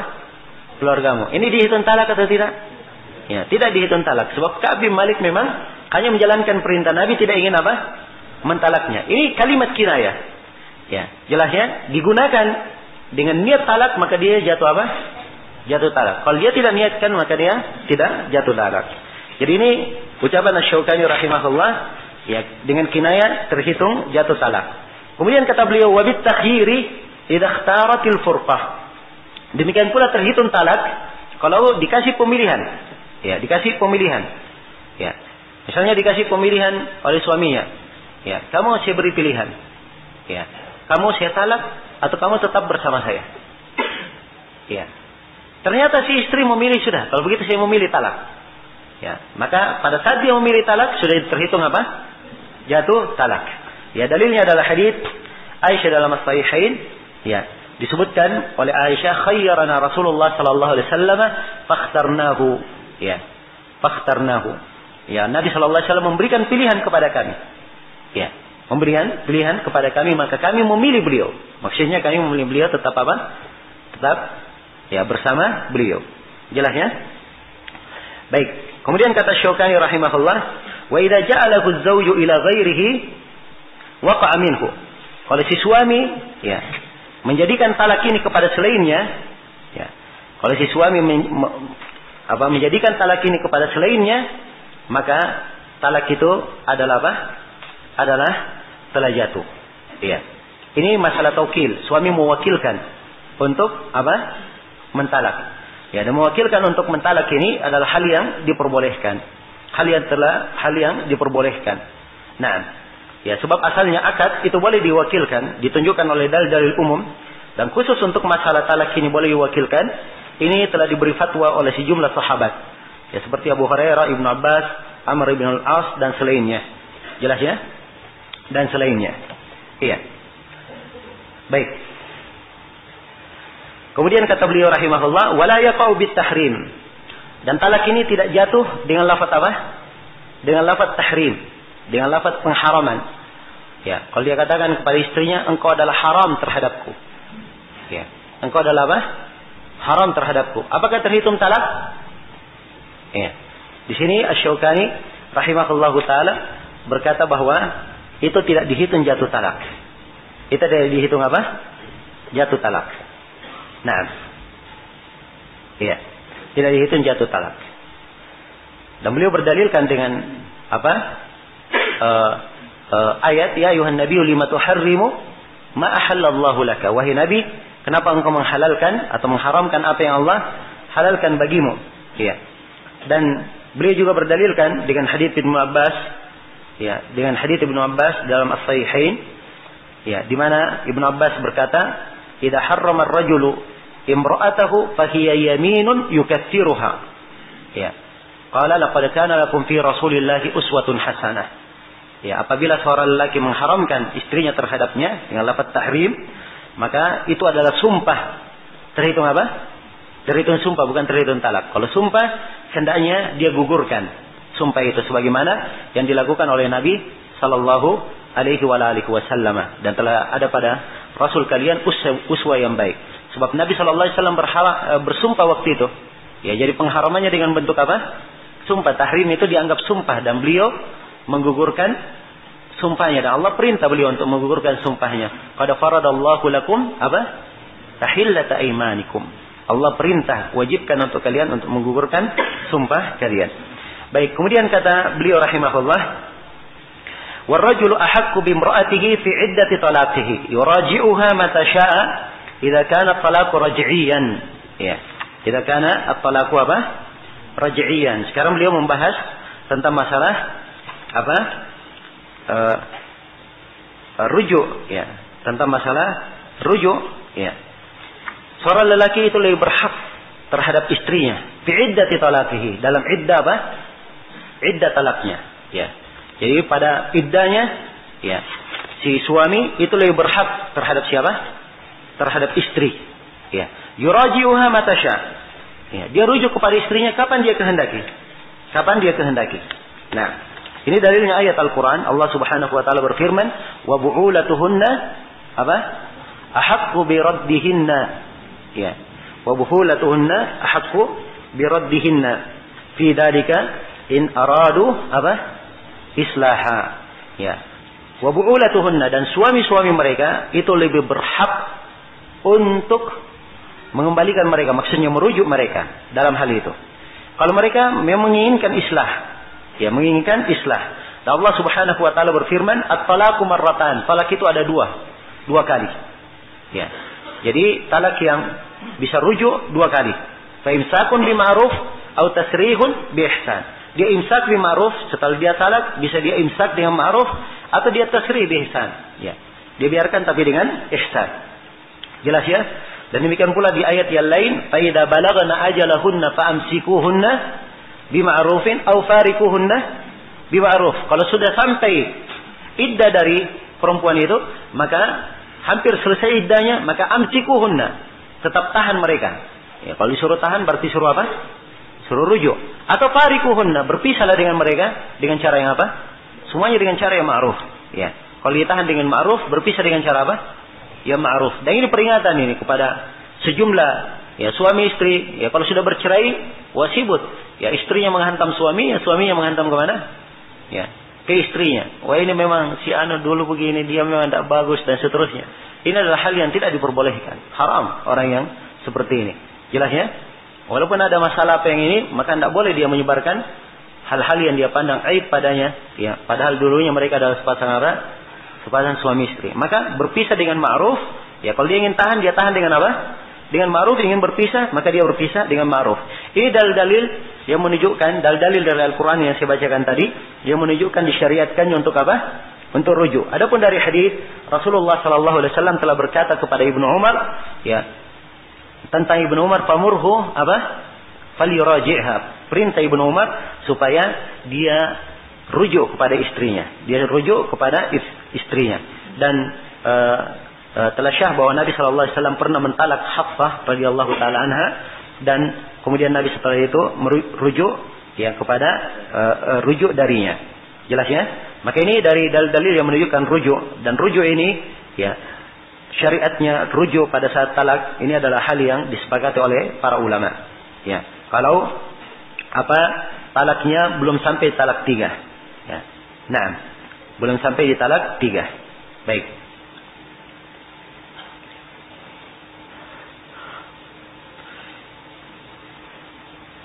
Ya. Kemudian di sini untuk rujuk itu, ya, untuk rujuk disyaratkan oleh para ulama sejumlah syarat yang merupakan syarat syahnya rujuk. Ya. Syarat yang pertama, ya, rujuk itu menjadi syah kalau talaknya itu talak apa namanya? Kalau dia jumlah talaknya masih di bawah dari jumlah talak yang diizinkan untuknya. Jumlah talak diizinkan untuk seorang yang bebas berapa? 3. Jadi kalau dia memiliki 2, mentalaknya di 2, maka ini masih bisa apa? Rujuk. Kalau sudah 3 sudah tidak boleh. Kalau budak dia memiliki 2, berarti kalau talak 1 masih bisa apa? Bisa rujuk. Ya kalau saya bahasakan dengan bahasa lain, ya talak ini dia bisa rujuk kalau talaknya masih talak 1 dan talak apa? Talak 2. Ini syarat yang pertama. Syarat yang kedua, hendaknya perempuan yang ditalak ini adalah perempuan yang sudah ya suami berduaan dengannya. Ya. Sudah berduaan dengannya. Adapun kalau perempuan ya belum lagi suami berduaan dengannya kemudian sudah ditalak, ya maka ini tidak dihitung apa? Tidak dihitung ada iddah padanya. Tidak dihitung ada iddah padanya, maka tidak ada rujuk di dalamnya. Jelas ya? Dan ini firman Allah Subhanahu wa taala, ya ayyuhalladzina amanu idza nakahtumul mu'minati tsumma talaqtumuhunna min qabli an tamassuhunna fama lakum 'alayhinna apa? Min iddatin ta'taddunaha. Wahai orang-orang yang beriman, kalau kalian nikah dengan para perempuan mukminah, kemudian kalian talak para perempuan itu sebelum kalian menyentuhnya. Perhatikan ya. Kalian talak sebelum apa? Menyentuhnya. Dan di sini kalimat menyentuhnya, ini ada silang pendapat. Apa makna menyentuhnya? Apakah berduaan, sekedar dia berkhalwat misalnya, masuk dalam kamar berdua, walaupun belum terjadi hubungan, setelah itu dia talak, apakah ini terhitung? Atau berduaan, ya, menyentuhnya dalam artian sudah sebelum dia melakukan hubungan. Ya, kalau sudah berduaan tapi belum melakukan hubungan, maka dihitung apa? Menurut pendapat yang kedua belum dihitung apa? Belum dihitung menyentuhnya. Yang mana yang diinginkan? Dari dua hal. Apakah sebelum menyentuhnya bermakna sebelum jima, atau sebelum menyentuhnya bermakna sebelum berduaan dengannya? Ya, ini dua pendapat di kalangan para ulama. Jelas ya? Ya, dan sejumlah dari para ulama kita mengatakan termasuk di dalamnya berduaan dengannya. Berduaan dengannya, dan mereka berdalilkan dengan sejumlah hadis di dalam hal ini. Jelas ya? Maka kalau dia sebelum berduaan, ya maka tidak ada iddah baginya. Ya. Jelas ya? Misalnya seorang lelaki, ya, dia nikah. Kemudian setelah itu belum lagi dia berduaan, dia katakan sudah, ya, istri saya talak. Jelas ya? Maka talaknya ini pada saat dia jatuh, ini tidak ada lagi rujuk. Kenapa? Hah? Sebab perempuan ini tidak ada iddah. Ya. Karena tidak ada iddah, bagaimana caranya bisa rujuk? Ya, jelas ya? Tidak ada iddah, maka tidak ada cara untuk rujuk. Karena itu disyaratkan syarat yang kedua, hendaknya perempuan yang talak, ya, sudah berduaan dengannya. Kemudian yang ketiga, syarat yang ketiga, talak yang boleh rujuk, ya, syarat syahnya rujuk apabila talaknya itu tanpa ada imbalan. Tanpa ada imbalan dari apa? Dari istri. Ini telah kita bahas sebelumnya ya. Jadi istri kadang dia tidak suka dengan suaminya, atau ayahnya tidak suka. Dia berkata kepada suaminya, sudah, kita sepakat saja. Karena saya khawatir anak saya, ya saya inginkan anak saya lebih baik dan seterusnya. Begini saja, saya berikan uang, kamu talak anak saya. Ya, jelas ya. Maka kalau dia diberi imbalan, maka di sini tidak boleh apa? Tidak boleh rujuk. Ya, tidak boleh rujuk. Dan ini sudah kita bahas ya. Nah, ya, wala junaka alaihima fima apa? Iftadat bih, dan tidak apa-apa terhadap keduanya pada apa yang perempuan ini membayar dengannya. Ya, jelas ya? Itu tidak dipermasalahkan. Ya. Jadi ini syariat diperbolehkan karena memang maksudnya, ya, rujuk itu di tangan perempuan. Apa namanya? Hak perempuan setelah itu. Jadi setelah dia membayarnya kemudian ditalak, maka tidak ada iddah baginya. Tidak ada iddah baginya, cukup satu kali dia apa? Satu kali dia haid saja untuk menunjukkan rahimnya apa? Rahimnya kosong, setelah itu dia boleh apa? Boleh menikah. Kalau suami, ya suami yang dulu ingin menikahinya lagi, ya, misalnya dia berkata lagi kepada istrinya yang sudah dia talak, ya istrinya bayar kemudian dia talak, ya, cerita-cerita akhirnya mau kembali misalnya, ya maka harus dengan apa? Harus dengan akad baru. Ya, harus dengan apa? Akad baru. Adapun rujuk langsung saja kembali rujuk tidak ada. Ya, ini, ya, apa namanya? Bukan, ya. Bukan tempat, bukan rujuk seperti itu, sebab dia dengan membayar. Jadi syarat yang ketiga, hendaknya talak itu tanpa apa? Tanpa ada imbalan. Kemudian syarat yang keempat, ya, hendaknya talak itu pada nikah yang sahih, pada nikah yang syah. Ya, adapun kalau dia talak di nikah yang memang tidak syah, maka ini tidak ada rujuk. Ya, jelas ya? Tidak ada rujuknya. Sebab memang asal nikahnya apa? Tidak syah. Kemudian yang keberapa? Yang kelima, dan hendaknya rujuknya ini, syarat bolehnya rujuk, hendaknya rujuk ini adalah di masa iddah. hendaknya rujuk tersebut di masa apa? Di masa iddah. Dan kita akan terangkan. Ya, masa iddah itu berapa lama dan setiap perempuan yang ditalak itu bagaimana jenisnya dan berapa lama dia iddah. Ini kita akan terangkan insyaallah taala. Jelas ya? Jadi saya tekankan di sini yang kelima, rujuknya di masa apa? Di masa iddah. Ya. Nah. Kemudian yang keenam, ya. Yang keenam, syarat yang keenam disyaratkan bahwa rujuknya tersebut dengan lafaz yang apa? Dengan lafaz yang langsung tegas, ya. Saya rujuk, ya. Jangan dia katakan, oh nanti setelah 1 bulan lagi atau nanti setelah sepekan lagi saya rujuk, ya misalnya. Ini dengan ditalik seperti ini adalah apa? Tidak benar. Maka harus dia katakan saya rujuk supaya nampak, ya. Langsung kelihatan dia rujuk. Maka ini 6 syarat disyaratkan untuk syarat syahnya rujuk. Kemudian kata Asy-Syaukani rahimahullahu taala,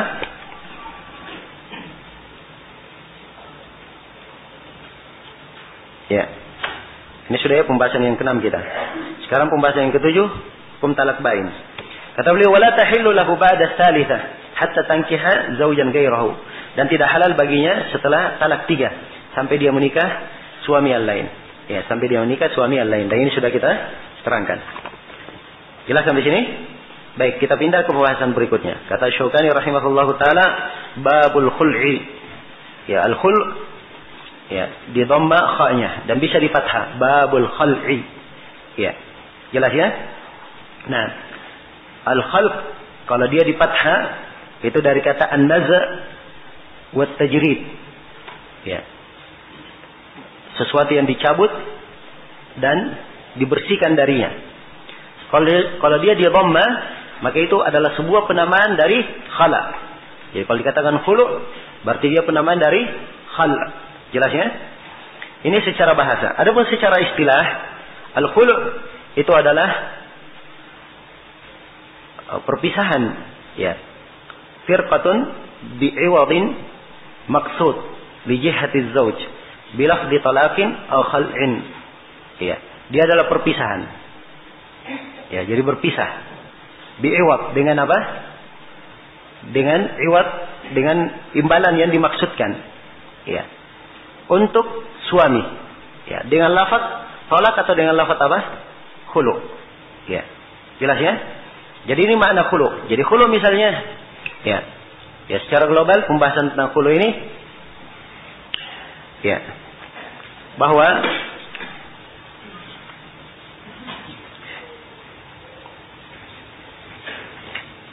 ya, jadi pembahasan global secara khulu yang dimaksud dengan khulu, ya maksudnya adalah suami, ya, dia berpisah dengan istrinya, ya, atau dia melepaskan istrinya, ya, karena si istri, ya, ingin mengembalikan bayaran atau memberikan imbalan dengan lafaz yang khusus. Dengan lafaz yang khusus. Nah, ya dimaklumi ya bahwa hubungan suami istri, ya, yang diinginkan adalah kebersamaan. Ada yang muasyarah yang baik, ya, di mana setiap dari keduanya menegakkan hak-haknya, ya, dan menegakkan kewajiban-kewajibannya dan beribadah kepada Allah Subhanahu wa taala sebaik mungkin. Ya, namun kalau di jalannya pernikahan tersebut, ya, si istri merasa bahwa dirinya, ya, kalau terus bersama suaminya dia tidak mampu menegakkan kewajiban-kewajibannya. Dia tidak mampu menegakkan kewajiban-kewajibannya. Ya mungkin karena, ya, kadang dia tidak benci kepada suaminya, tapi kadang ada suatu hal yang menyebabkan, ya, dia tidak bisa menegakkan kewajiban-kewajiban tersebut. Maka di sini si istri boleh meminta boleh meminta khulu. Ya. Ini dari keadilan, ya, yang Allah Subhanahu wa taala berfirman dalam Al-Qur'an, "In khiftum alla yuqima hududallahi fala junaha 'alaihima fi maftarat bih." Kalau kalian khawatir keduanya tidak bisa menegakkan batasan-batasan Allah, ya, maka tidak apa-apa keduanya itu, ya, untuk keduanya pada apa yang perempuan bayar dengannya. Ya, dan kalimat ini mencakup hal yang telah kita sebutkan tadi tentang talak bi'iwad, itu lain lagi masalahnya. Dan ini masuk di dalam pembahasan Pembahasan khulu. Ya, masuk di dalam pembahasan khulu. Nah, jelas ya? Jadi, ya, ini dalil dari Al-Quran. Adapun dalil dari hadits Nabi sallallahu alaihi wasallam tentang khulu ini adalah kisah, istri Sabit bin Qais ibn Syammas radhiyallahu taala anhu. Sebagaimana kisah ini diriwayatkan oleh Ibnu Abbas ya dalam hadis riwayat Al-Bukhari. Nah, bahwa istri dari Sabit datang kepada Rasulullah sallallahu alaihi wasallam. Ia berkata, "Ya Rasulullah, inni ma'utibu alaihi fi khuluqin waladin, walakin akrahul kufra fil Islam." Ya. Nah, katanya, "Ya Rasulullah, sesungguhnya saya tidak mencela Sabit di dalam akhlak, tidak pula dalam agama." Maksudnya dia akhlak dan agamanya apa? Baik. Tapi saya tidak menyenangi kekufuran dalam Islam. Maksudnya kufur di sini apa? Kufur terhadap suami. Dalam artian dia tidak bisa apa? Mensyukuri suaminya. Ya. Dia khawatir akan jatuh di dalam dosa. Ya. Tetap tinggal bersama suaminya. Maka Nabi SAW bersabda kepadanya, "Ataruddina alaihi hadiqatah?" Apakah kamu mau kembalikan kebunnya Sabit? Ya, kebun yang diberikan sebagai apa? Sebagai maharnya. Ya, ini menunjukkan bahwa kadang mahar bisa aja mahal ya. Ya, kebun itu bukan murah ya, diberi kebun. Ya, jelas ya? Baik. Qalat na'am. Maka si istri berkata iya. Ya, saya kembalikan. Faqala Rasulullah sallallahu alaihi wasallam, maka Nabi berkata kepada Sabit, "Iqbalil hadiqah wa talliqha tatliqah." Ya, terimalah hadiqahnya dan talaklah dia dengan satu kali talak. Jelas ya? Nah, maka ini menunjukkan bahwa khulu itu adalah hal yang disyariatkan. Ya, boleh seorang itu khulu. Ya. Dan apakah khulu ini dihitung sebagai talak atau tidak? Ya, ini letak silang pendapat di kalangan para ulama. Ya. Nah, jelas ya, dalam hadis Ibnu Abbas riwayat Abu Daud dan Tirmidzi disebutkan bahwa setelah itu Nabi perintah, ya, Nabi perintah kepada istri Sabit bin Qais untuk melakukan iddahnya selama 1 kali haid. Ya, jadi kalau iddahnya 1 kali haid dihitung talak atau bukan? Ya, bukan talak. Sebab iddah nanti kalau perempuan yang ditalak, ya, kalau dia talak terhitung talak tentunya 3 kali apa? 3 kali haid kalau dia perempuan haid yang bisa haid. Sebagaimana yang akan datang penjelasannya. Tapi tatkala dia haid cuma sekali saja, itu menunjukkan istibra. Dan yang seperti ini biasanya kalau nikahnya fasakh, ya bukan talak. Jelas ya? Jadi ini menunjukkan bahwa khulu bukan apa? Bukan talak. Iya. Adapun hadis yang disebutkan talliqha tatliqah, ini tidak konteks ini, ya walaupun disebut dengan kata talak, tapi maksudnya dia adalah apa? Khulu. Dan khulu itu bisa dengan lafaz talak. Karena itu di definisi kita sebutkan dengan lafaz talak atau apa? Khulu. Iya. Baik, dan para ulama mensyaratkan syahnya khulu itu dengan beberapa syarat. Syarat yang pertama, ya, adanya penyerahan imbalan, ya, penyerahan ganti dari siapa yang syah untuk membayarnya. Nah, ini yang pertama. Kemudian yang kedua, ya. Nah, khulu ini muncul dari seorang suami yang syah untuk mentalak. Jadi sudah kita sebutkannya syarat talak apa? Ada berapa syarat talak tadi? Ada 4 ya. Dia dari suami, balik, akil dan apa? Dia maksudkan. Kalau dia syah kalau mentalak, maka dia syah pula untuk apa? Mengkhulu. Maka disyaratkan dia muncul dari suami yang syah kalau dia mentalak. Nah, kemudian syarat yang ketiga, ya, dia tidak melakukan apa? Ibal kepada istrinya sehingga istri itu membayar. Jelas ya? Nah, ya. Jadi si suami ini ya tidak sengaja melakukan perbuatan-perbuatan yang dengannya si istri apa? Si istri menjadi marah, akhirnya minta apa? Minta khulu. Ya. Ini dilarang di dalam Al-Quran. Karena itu di dalam Al-Quran dikatakan wala ta'dhuluhunna apa? Litadhhabu bi ba'dhi ma ataitumuhunna. Ya. Dan jangan kalian melakukan ribal kepada istri-istri kalian. Ya. Jangan dia membahayakan istrinya dalam muasyarah, ya. Ya. Terus istrinya diperlakukan tidak baik. Terus dia perlakukan apa? Ya. Tidak menyenangkan. Supaya istrinya bosan dan muak bersamanya, akhirnya istrinya berkata, "Ayo kita khulu. Saya kembalikan kemarin semua maharnya." Ya. Dia memang sengaja menunggu itu dari istrinya. Ya. Sebab kalau dia mentalak, ya, maka dia tidak dapat apa-apa, kan begitu? Ya. Tapi dia sengaja membuat istrinya seperti itu, akhirnya istrinya marah dan minta khulu, akhirnya dapat apa? Ya, dia memberikan maharnya. Maka tidak boleh seperti ini. Jadi kalau dia nampak, ya, membuat istrinya seperti itu, maka ini tidak syah khulu'nya. Jelas ya? Tidak syah khulu'nya. Nah, kemudian yang keempat, ya, hendaknya dengan lafaz khulu'. Hendaknya dengan lafaz khulu'. Iya, jelas ya? Hendaknya dengan lafaz khulu'. Baik. Dan Syekh Shalal Fauzan beliau punya pendapat di dalam masalah talak khulu' ini, apakah dia terhitung talak atau terhitung khulu'? Ya, kata beliau, kalau dia dengan lafaz khulu', maka dia dihitung khulu'. Ya. Kalau dia dengan lafaz khulu', maka dia dihitung apa? Dihitung khulu'. Atau dia dengan lafaz kinayah talak, ya, kalau dia dengan talak atau dengan lafaz kinayah talak, maka dihitung dengan talak.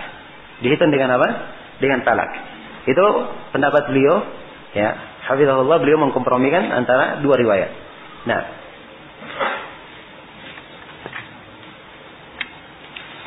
baik, selesai ya pembahasan apa? Pembahasan khulu' ini di apa, tentang apa? Tentang syariat dan ketentuannya. Ya, baik, kita baca ucapan Imam Syaukani supaya lebih jelas. Ya, saya sudah terlanjur menjelaskan semuanya, harusnya kita baca satu-satu sambil kita jelaskan. Tapi tidak apa-apa, kita baca ulang. Imam Syaukani berkata, ya, di sini ada 6 pembahasan yang kita garis bawahi. Kata beliau, idza khala ar-rajulu imra'atahu, apabila seorang lelaki melakukan khulu' kepada istrinya, kana amruha ilaiha, maka perkara ini kembali kepadanya. La tarji'u ilaihi bimujarratir raja'ah, tidak kembali lagi kepadanya sekedar rujuk apa? Hanya dengan sekedar apa? Dengan sekedar rujuk. Nah, ini tadi pembahasan. Kalau dia terhitung talak, maka boleh rujuk kalau talak, ya kan? Kalau dia terhitung fasakh, maka tidak boleh apa? Tidak boleh rujuk sebab dia membayar. Dan ini yang benarnya, sebab dia apa? Dia membayar. Nah, jadi sekedar dia rujuk, itu tidak boleh sekedar rujuk. Ya, harus akad baru kalau ingin rujuk. Harus apa? Akad baru. Ya, kemudian kata beliau, wa yajuzu bil qalili wal katsir ma lam yujawiz ma sara ilaihi minhu fala. Kata beliau, dan boleh, ya, dan boleh dengan sedikit maupun banyak. Ya. Dengan sedikit maupun apa? Banyak. Jadi maksudnya khulu ini kalau misalnya si istri akan membayar, ya, terserah kesepakatan dua belah pihak. Dia mau bayar sedikit boleh, mau bayar banyak boleh. Dia mau bayar sesuai dengan mahar yang dia tentukan waktu itu boleh. Kalau dia ingin lebihkan juga apa? Boleh. Tapi kalau dia lebihkan, ya, untuk memakan harta ini lain lagi masalahnya. Ya, itu adalah hal yang dicela. Ya, karena itu di pembahasan perempuan, ya, atau suami yang ingin beristri lagi, ya, dia sengaja kasih istrinya, ya, harta yang banyak supaya dia mau ditalak atau dia minta khulu', ya, dia minta khulu' supaya dia bisa maksudnya di dalam Al-Qur'an disebutkan di ayat, ya, si istri dia tidak ingin suaminya, maka dia minta, ya, kepada suami kepada suami itu untuk dibayar, ya, supaya dia lepas dari itu, minta bayaran yang mahal. Maka ini tidak boleh, tidak halal untuk diambil. Karena itu dikatakan dalam Al-Quran, wa in aradtum istibdala zawjin makana zawjin wa ataitum ihdahunna qintara fala ta'khudhu minhu syai'a. Ya. Apabila kalian menghendaki mengganti suami dengan suami dan kalian memberikan salah seorang darinya, ya, sebanyak qintar, dan qintar ini disebutkan harta yang sangat banyak sekali. Ya. Harta yang sangat banyak sekali. Maka jangan kalian mengambil darinya. Ini menunjukkan bahwa sesuatu yang terlalu banyak, dia minta hal yang lebih sampai masuk dalam perkara seperti ini, itu adalah hal yang tidak diperbolehkan. Tapi kalau dia lebih, ya, di kadar yang keduanya bersepakat, tidak ada masalah. Ya, jelas ya? Kemudian kata beliau, wala budda min at-tarabi baina az-zawjaini 'ala al-khulu'. Ya. Dan harus ada tarabi, ya, antara sepasang suami istri dalam khulu'. Ya, kalau misalnya sepasang suami istri, ya, saling ridha khulu', maka tidak ada masalah. Ya, langsung saja khulu'. Jelas ya? Au ilzamul hakim ma'a syiqaqi bainihima. Atau seorang hakim mengilzam, ya, dengan memisahkan antara keduanya. Ya. Ini dibahas oleh para ulama, apakah khulu' itu harus di mahkamah atau boleh ada keridhaan antara dua belah pihak saja, kumpulkan keluarganya dan suaminya mengatakan saya khulu'. Ya. Jelas ya, dari sisi pembahasan fikih, ya, ini mungkin saja seperti yang dikatakan oleh Asy-Syaukani rahimahullah, bahwa, ya, mungkin seorang suami mengkhulu' dengan tarabi, ya, tidak harus hakim yang mengkhulu'nya. Ya, tapi dari sisi yang lainnya itu harus dipertimbangkan di negeri mana dia hidup. Di negeri mana dia apa? Dia hidup. Kalau dia hidup di negeri yang ada catatan sipilnya tentang siapa menikah dan pernikahan, maka harusnya khulu'nya di mana? Ya, harusnya khulu'nya di pengadilan supaya dia tahu bahwa ini sudah apa? Sudah khulu' dan cerai. Ya, kalau dia cuma khulu' antara sama mereka saja, di pengadilan tetap tercatat menikah, maka ini adalah hal yang apa? Hal yang membahayakannya. Adalah hal yang membahayakannya. Jelas ya? Karena itu sering saya tekankan dan kembali saya tekankan lagi. Ya, kadang kita melihat ada dua pendapat di sini. Ternyata di sebagian tempat tidak cocok diuraikan dua pendapat tersebut. Misalnya dikasih pendapat di sini boleh khulu antara suami istri, dua-duanya saling ridha. Ya, jelas ya? Dan boleh juga dihadiri dengan hakim di pengadilan. Boleh. Dua-duanya boleh. Tapi di sebuah negeri harus semuanya lewat pengadilan. Ya. Jelas ya? Semuanya lengkap dengan catatan sipil dan si perempuan juga berbahaya. Ya. Kalau misalnya dia menikah lagi, ya, dia datang kemana ke pengadilan minta untuk menikah, maka dia ternyata tercatat telah menikah dengan siapa? Si fulan. Ya, akhirnya dia akan mengurus lagi dari baru. Ya, kan begitu. Maka harusnya di pengadilan yang menentukannya. Kecuali kalau dia terjadi khulu, setelah itu sudah terjadi khulu, setelah itu dia urus ke pengadilan dari sisi surat-suratnya, maka tidak ada masalah. Jelas ya? Tidak ada masalah. Ya. Baik. Kemudian kata beliau, wa huwa faskhun, dan ini dihitung fasakh. Ini terjih dari Asy-Syaukani. Bahwa khulu dihitung apa? Dihitung fasakh bukan talak. Ya. Wa iddatuhu haidah, dan iddahnya satu kali haid. Itu dalil yang kita baca tadi, hadits Ibnu Abbas, riwayat Abu Daud dan apa? At-Tirmidzi. Ya, selesai ya pembahasan khulu. Berikutnya kata Syaukani rahimahullahu taala babul ila. Ya. Bab tentang apa? Tentang ila. Ya, di sini tentang masalah fasakh. Ini saya terangkan tadi ya, antara perbedaan antara fasakh dan apa? Dengan talak. Ya. Kalau fasakh itu, kalau talak tadi bermakna melepaskan ikatan. Kalau fasakh dia bermakna menghilangkan ikatan. Ya, dan menghapuskannya. Itu fasakh. Ya. Sebab dia memang berbeda. Kalau menikah dia angkat akad nikahnya. Diangkat apa? Akad nikahnya. Tapi belum selesai sebab namanya apa?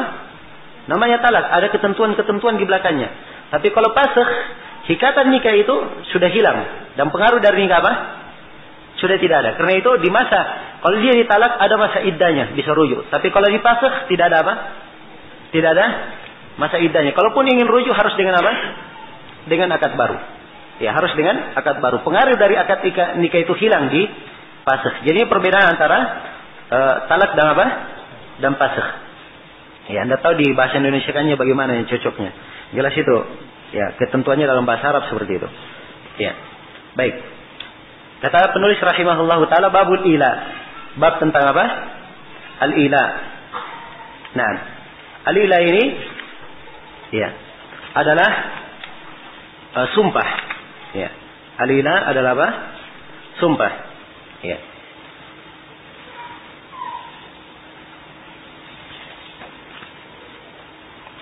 Nah, jadi secara bahasa al-ila adalah bersumpah. Dia apabila seorang berkata ala yuli ilaan, berarti dia bersumpah. Dia bersumpah. Nah itu ada ya dalam sebagian hadits, dalam riwayat Muslim, ada orang yang bersumpah. Ya dia lihat saudaranya jatuh di dalam dosa, terus jatuh lagi dalam dosa. Dia bersumpah, wallahi la yaghfirullahu laka. Demi Allah, Allah tidak mengampunimu. Ya, dia bersumpah begitu. Maka Allah berfirman, man dzalladzi yata'alla alayya. Siapakah yang yata'alla alayya, pakai kata ila. Maksudnya siapa yang bersumpah terhadapku? Ya, bahwa saya tidak mengampuni si fulan.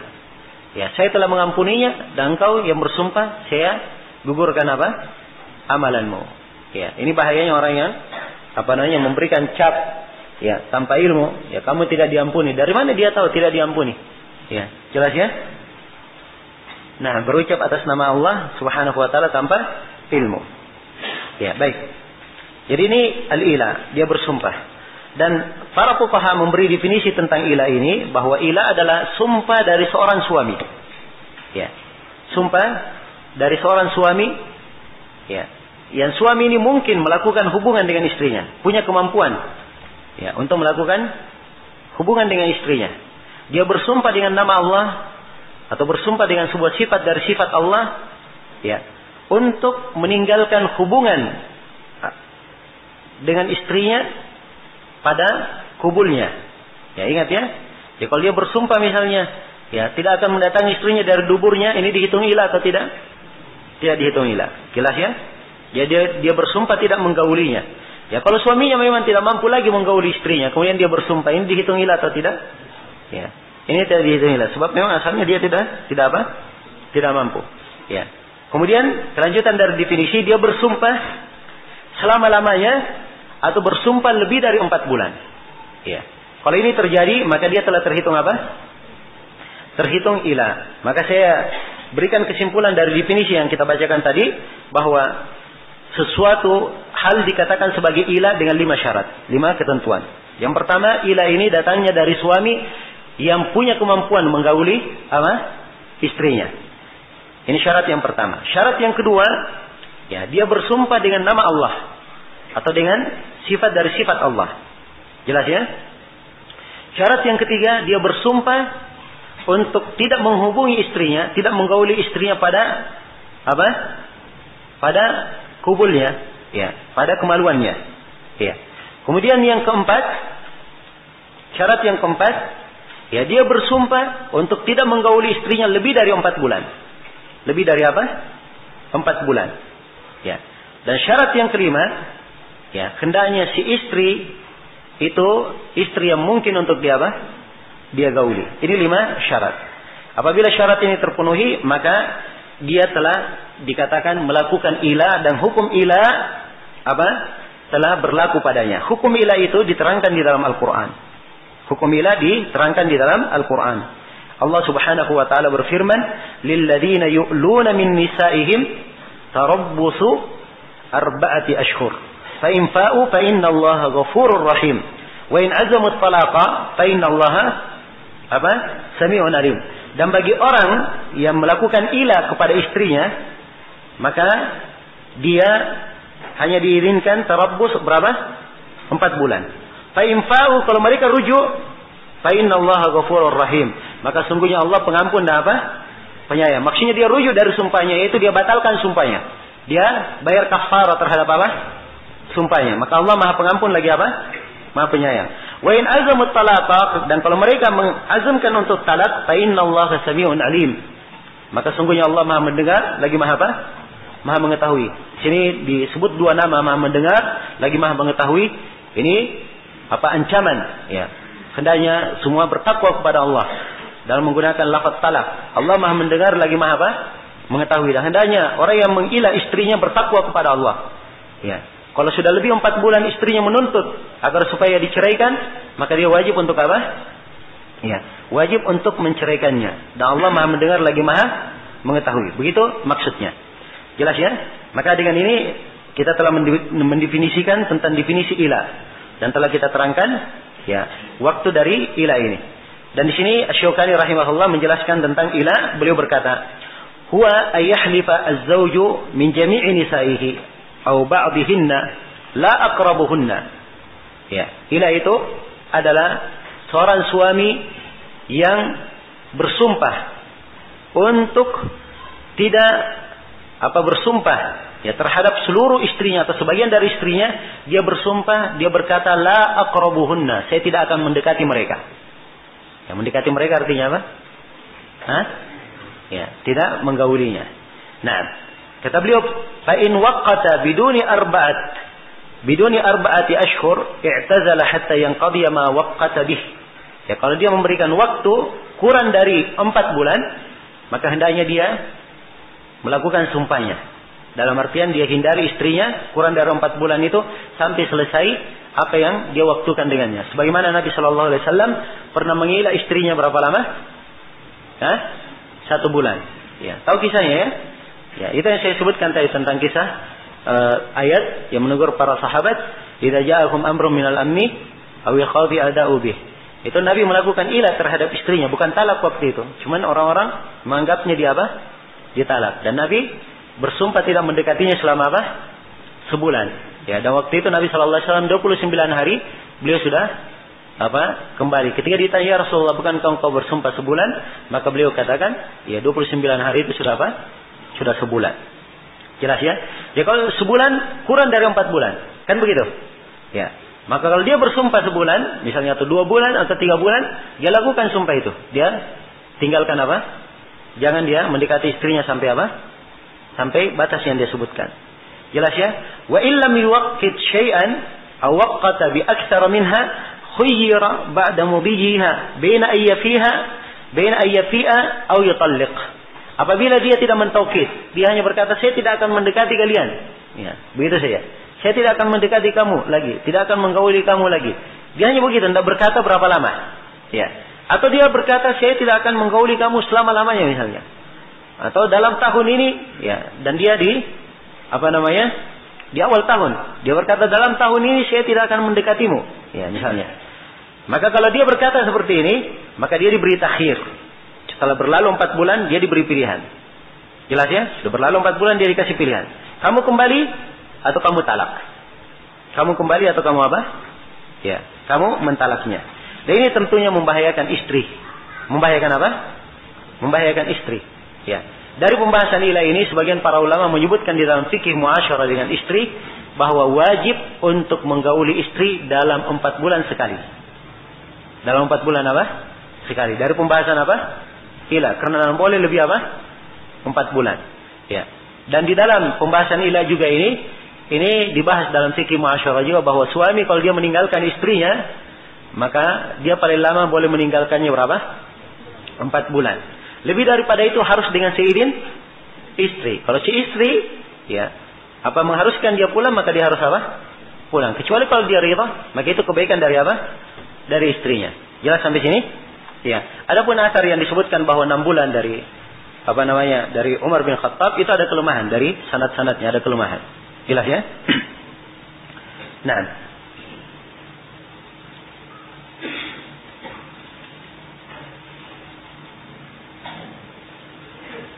Ya.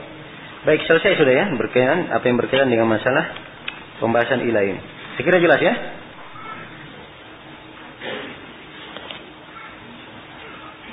Ya. Kemudian berikutnya kata penulis rahimahullahu taala, babud dhihar. Ya, bab tentang abdihar. Ya. Kita belum sampai target ya.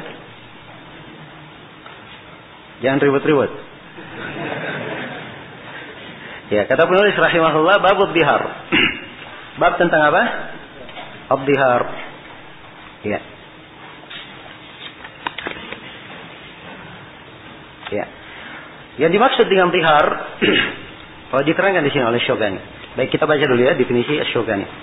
Baik, di sini ada 7 pembahasan, kita garis bawahi dari uraian Syogani. Syogani berkata, ya, dhihar dari asal bahasanya dimaklumi ya, sesuatu yang nampak. Dia berkata nampak atau bermakna punggung. Ya, apa yang kelihatan, sebab punggung itu adalah suatu hal yang nampak. Ya. Abdihar kata beliau, huwa qaulu zawj limra'atihi anti alayya ka dhahri ummi aw dhahartuki aw nahwa dhalik. Ya, dhihar adalah seorang suami berkata kepada istrinya, engkau bagiku seperti punggung ibuku. Ya. Ya, kalau dia katakan istrinya seperti punggung ibunya, kira-kira bagaimana? Ibunya boleh dia gauli? Jawabnya tidak boleh. Kan begitu? Ya. Jadi ini maksudnya dhihar. Jelas ya? Atau dia berkata dhahartuki. Dan dia berkata saya telah melakukan dhihar terhadapmu. Aw nahwa dzalik. Atau yang semisal dengan itu. Ya. Maka ini lafaz-lafaz dari dhihar. Jelas ya? Lafaz dari dhihar. Jadi dhihar ini dia berkata kepada seorang suami berkata kepada istrinya, ya. Apabila si suami marah kepada istri misalnya, atau dia tidak ingin mendekati istrinya, dia berkata kamu seperti punggung ibuku, atau punggung saudara perempuanku, atau kamu seperti anakku. Ya. Jelas? Ya, maka kapan dia serupakan dengan hal yang seperti ini, maka itu dia katakan apa? Dikatakan dhihar. Ya, dan dari pembahasan dhihar ini perlu diketahui di sini bahwa di dalam penggunaan lafaz-lafaz itu ada etika-etika. Ya, kadang di Indonesia ini, ya, biasanya suami panggil istrinya panggil apa? Ya, dia beradik untuk istrinya. Dia berkatakan adik, ya. Ya, adik ya adiknya kan begitu. Ya. Jelas? Ya kalau misalnya ada orang yang panggil istrinya adikku misalnya. Ya, kira-kira bagaimana? Ini zihar? Ya. Apakah dihitung zihar? Hah? Ya, harus kita tahu ya bahwa zihar ini kaitannya dengan sumpah, karena itu ada kafarahnya, akan diterangkan. Jelas ya? Karena itu kata para ulama makruh menggunakan kata yang seperti itu kalau dia tidak maksudkan. Maka itu hukumnya apa?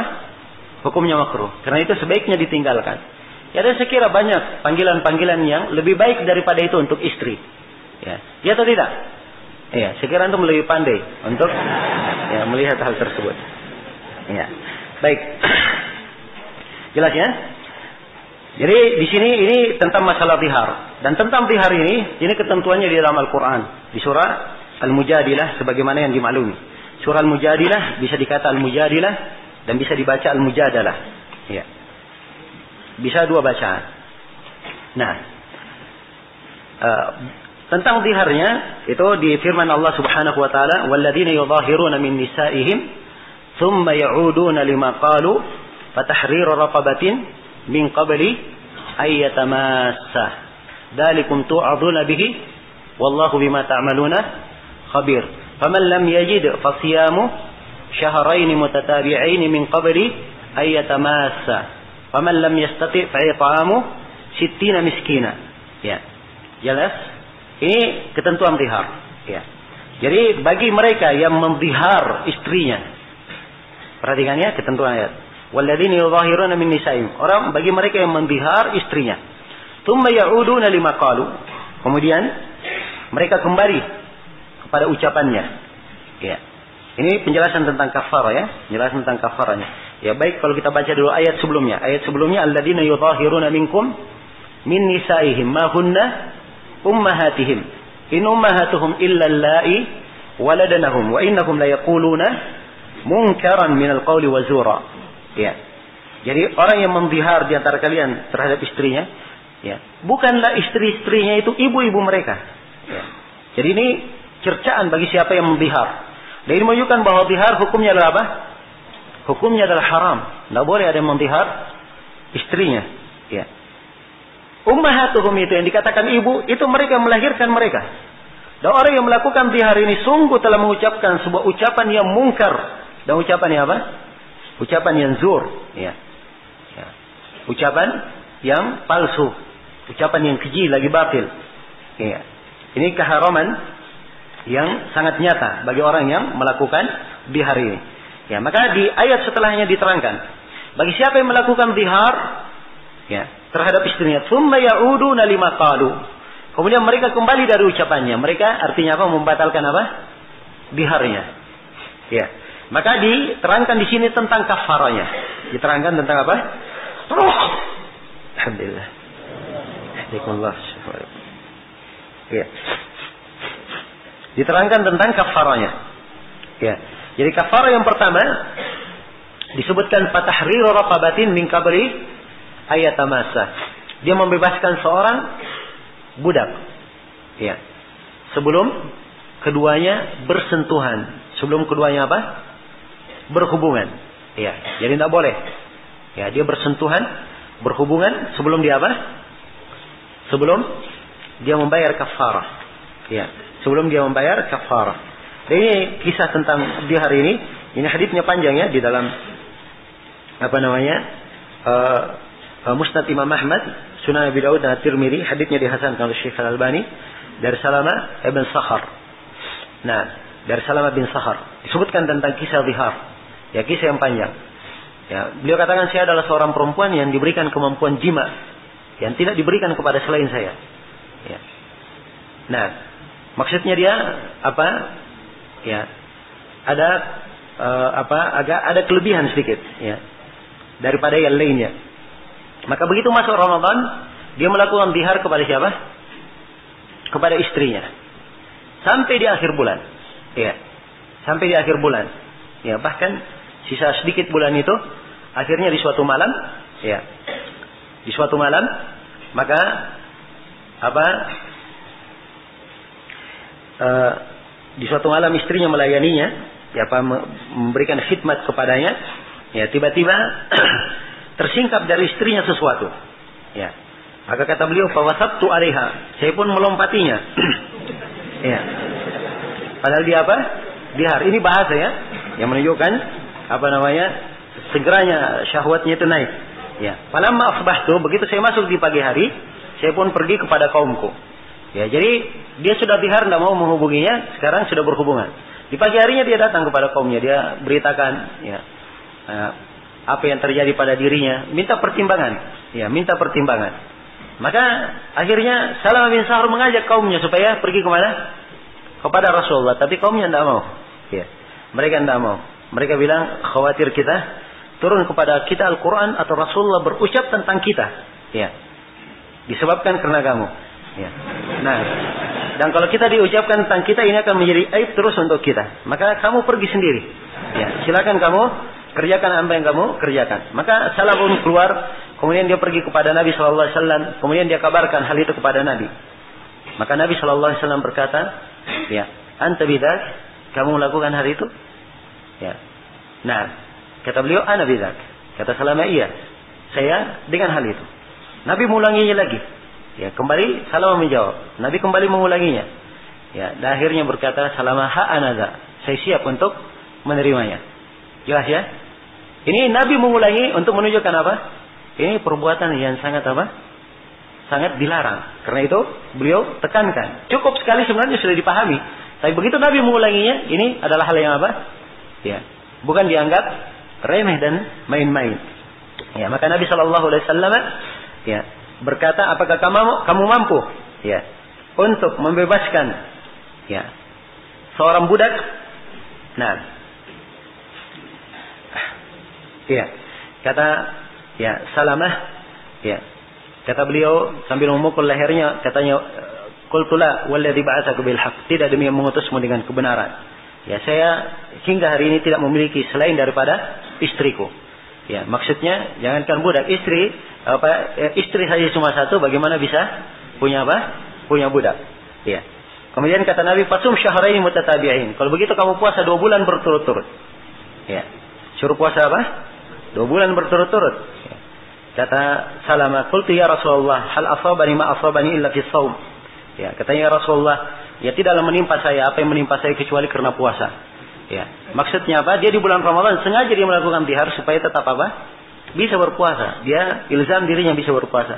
Dan dia ternyata jatuh juga di malam hari yang melanggar di harinya. Maka bagaimana mungkin? Ya, sebab di ketentuan ayat tidak boleh dia apa? Ya, dia berpuasa 2 bulan berturut-turut sebelum apa? Sebelum bersentuhan. Ya, kan begitu? Ya, faman lam yajid fasiyamu syahraini mutatabi'aini min qabli apa? Ayatamasa. Ya, jadi 2 bulan berturut-turut puasa dan tidak boleh apa? Menyentuh istrinya. Ya. Jelas ya? Jadi kemarin saya di Ramadan sudah tidak bisa, apalagi 2 bulan berturut-turut. Ya. Begitu. Maka Nabi SAW berkata kepadanya, kalau begitu fatasaddaq, ya, kamu bersedekah. Maksudnya sedekah ini diterangkan di dalam ayat, yaitu memberi makan berapa? 60 orang miskin. Ya. Maka dia pun berkata, ya, kembali beliau bersumpah, demi yang mengutusmu dengan kebenaran. Ya, laqad bitna lailatana ya wa hasya ma lana asya. Ya, kata beliau, kami sudah laqad bitna lailatana wahsyan ma lana asya. Kami sudah hidup atau tidur di malam ini dalam keadaan ya penuh dengan ketidaktenangan karena kami tidak punya makan malam. Ya. Jadi bagaimana bisa disuruh bersedekah? Maka Nabi SAW berkata, pergilah kamu kepada pemilik sedekah dari Bani Zuraik. Ada Bani Zuraik di sana yang belum dipungut zakatnya. Kamu ke sana. Ya. Minta kepadanya supaya kamu diberi wasak yang berisi satu wasak korma, ya, dan kamu bagikan ke 60 orang miskin. Ya, jadi satu wasak ini dia berisi satu apa? Ya, satu wasak dari apa? Korma. Ya, satu wasak dari korma. Kemudian kamu bagikan ke 60 orang miskin. Nah, dibagikan ke 60 orang miskin. Nah, maka setelah itu dia kembali kepada kaumnya dan dia berkata, ya, saya datang kepada kalian, saya ketemukan pada kalian ada kesempitan dan pendapat yang jelek. Ya, dan saya datang kepada Rasulullah sallallahu alaihi wasallam, saya dapat pada Rasulullah sallallahu alaihi wasallam ada kelapangan dan penuh dengan berkah. Ya. Nah, maka Rasulullah berkata, Salamah berkata, Rasulullah telah memerintah saya untuk mengambil sedekah kalian, mengambil zakat kalian. Ya, maka serahkan kepadaku. Jelas ya? Sebab ini Bani Zuraik ini di kampungnya. Jadi di tempat Salamah sendiri. Jadi Nabi sengaja mengarahkan ke sana sebab memang apa? Ya, ini yang memungkinkan. Dan ini menunjukkan bahwa kafarah itu bisa dibayarkan oleh apa? Oleh pemerintah, bisa dibantu oleh pemerintah. Dan di dalam bayar kafarah, tidak harus seorang itu membayar kafarah dari dirinya sendiri. Kalau ada orang lain yang membantunya, tidak ada masalah untuk membayar apa? Membayar kafarahnya. Nah, jelas ya? Ya, dan di sini juga kita lihat ya bagaimana faedah dari zakat itu. Ya, dari zakat ini salah satu dari faedahnya, memberikan keringanan-keringanan kepada orang-orang yang terkena masalah seperti ini. Kemudian kata Syaukani rahimahullahu taala, jadi ini kita dari hadis saya kembali menekankan makna ayat. Ya, jadi ayat itu ya di dalam surah Al-Mujadilah pertama disebutkan tahrir raqabah. Ya, dia membebaskan seorang budak. Setelah membebaskan seorang budak adalah apa? Berpuasa 2 bulan berturut-turut. Budak yang dibebaskan ya sama di bab puasa. Ada silang pendapat di kalangan para ulama. Ya, baik kalau di bab ini budaknya harus apa? Budak mukmin. Sebab tegas di sini. Fa tahriru raqabatin apa? Mukminah. Adapun di pembahasan yang lain, apakah dia harus mukmin atau tidak? Ya, dalam budak membunuh salah, membunuh tidak sengaja, dalam budak membunuh membayar kafarah puasa dan selainnya, apakah sama dengan kafarah di hari ini membebaskan budaknya, apakah harus mukmin? Ini silang pendapat di kalangan para ulama. Jumhurul ulama berpendapat harus apa? Budak mukminah. Ya, adapun Abu Hanifah beliau berpendapat tidak harus mukmin, boleh mukmin, boleh kafir. Jelas ya? Kemudian di dalam masalah puasa, ya, puasa ini ya, dia berpuasa ini kalau dia tidak mampu membebaskan budak. Jadi pilihan pertama membebaskan budak dulu. Sebab ini yang diurut di mana? Di dalam Al-Quran. Diurut di dalam Al-Quran. Kalau dia tidak mau membebaskan budak, baru dia apa? Berpuasa 2 bulan berturut-turut. Ya, dan dia meniatkan ya dengan puasanya untuk membayar kafarah. Kalau dia tidak mampu, maka dengan memberi makan. Dia memberi makan orang miskin. Ya, dengan ketentuan yang telah disebutkan. Dan ini sama ya pembahasannya di pembahasan kafarah apa? Kafarah puasa. Ya, baik. Kata Syaukani, fayajibu alaihi qabla ayyamassaha ayukaffira bi'idki raqbah. Bi'idki raqabah. Ya, dicetakkan kita, ini sesuai dengan manuskrip ya.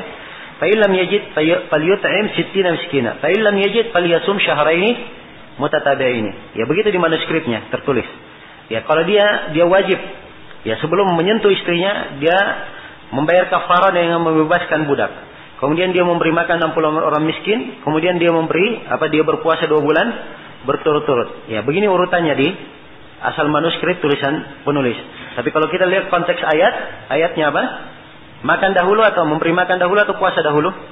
Puasa dahulu. Berarti terbalik ya? Terbalik.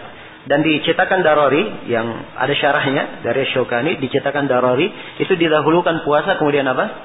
Kemudian makan. Insyaallah taala itu yang lebih tepat.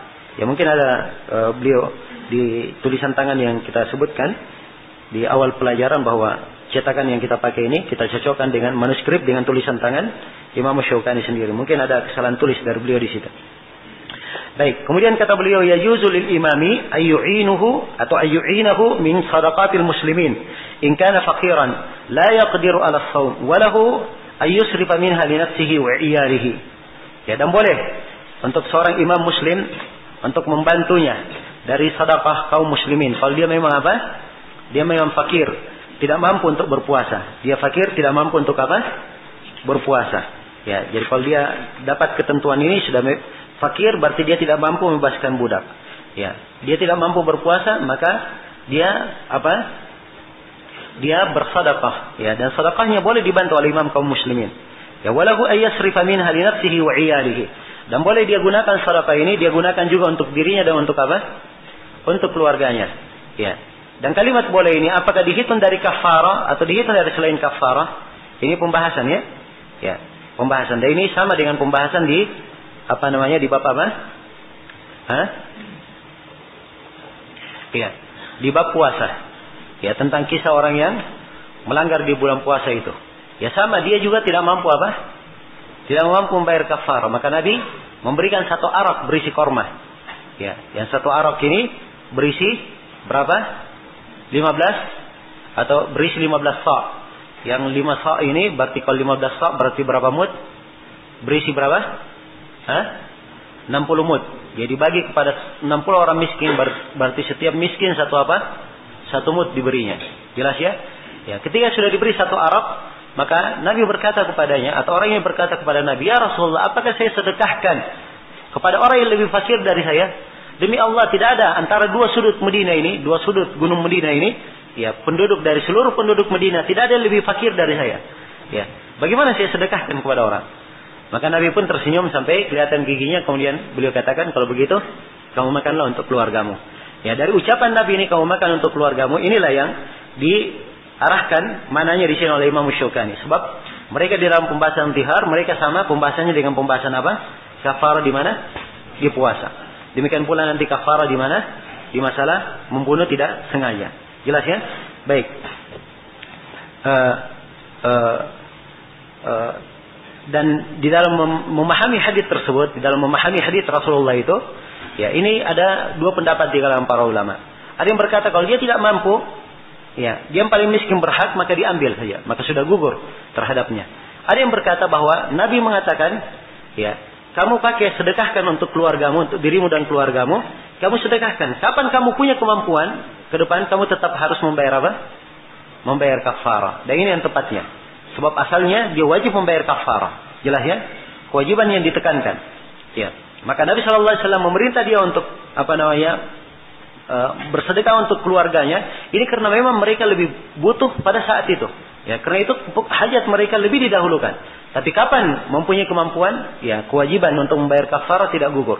Ini insyaallah taala pendapat yang terkuat di dalam masalah itu. Ya.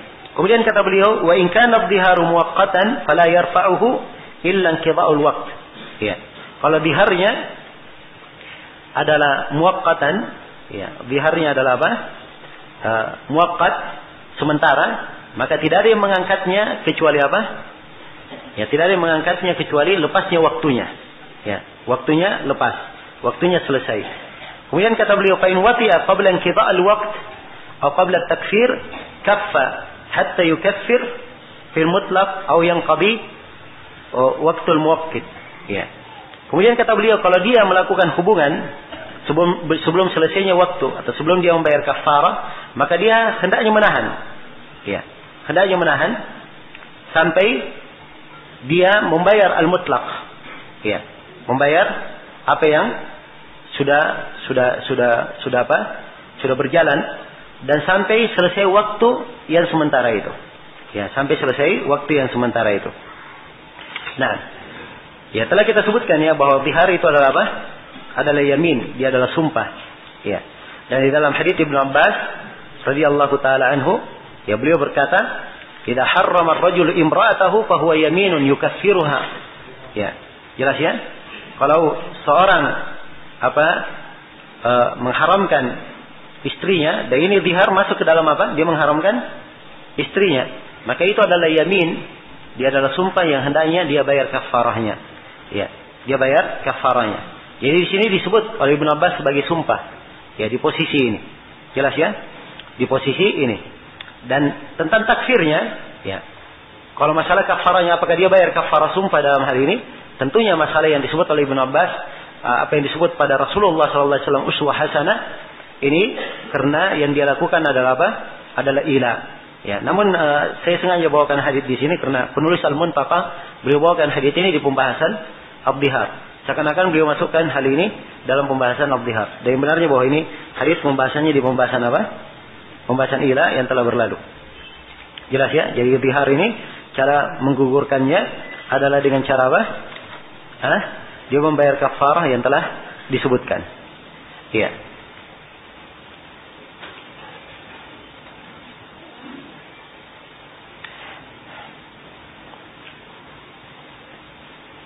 Baik.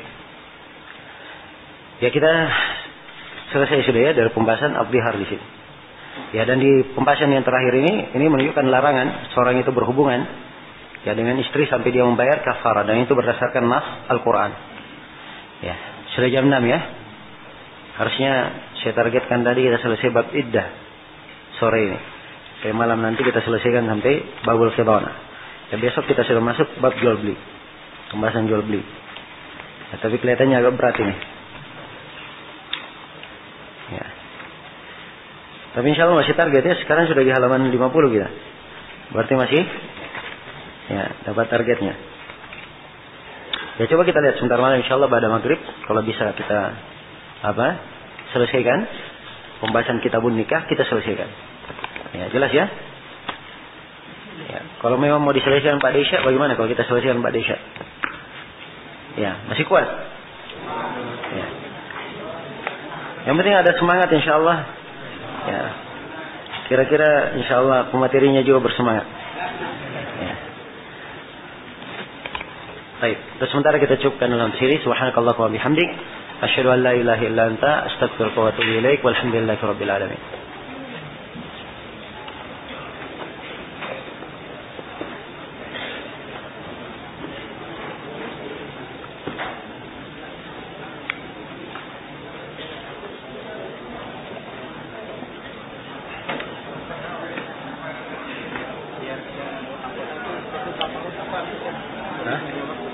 Apa?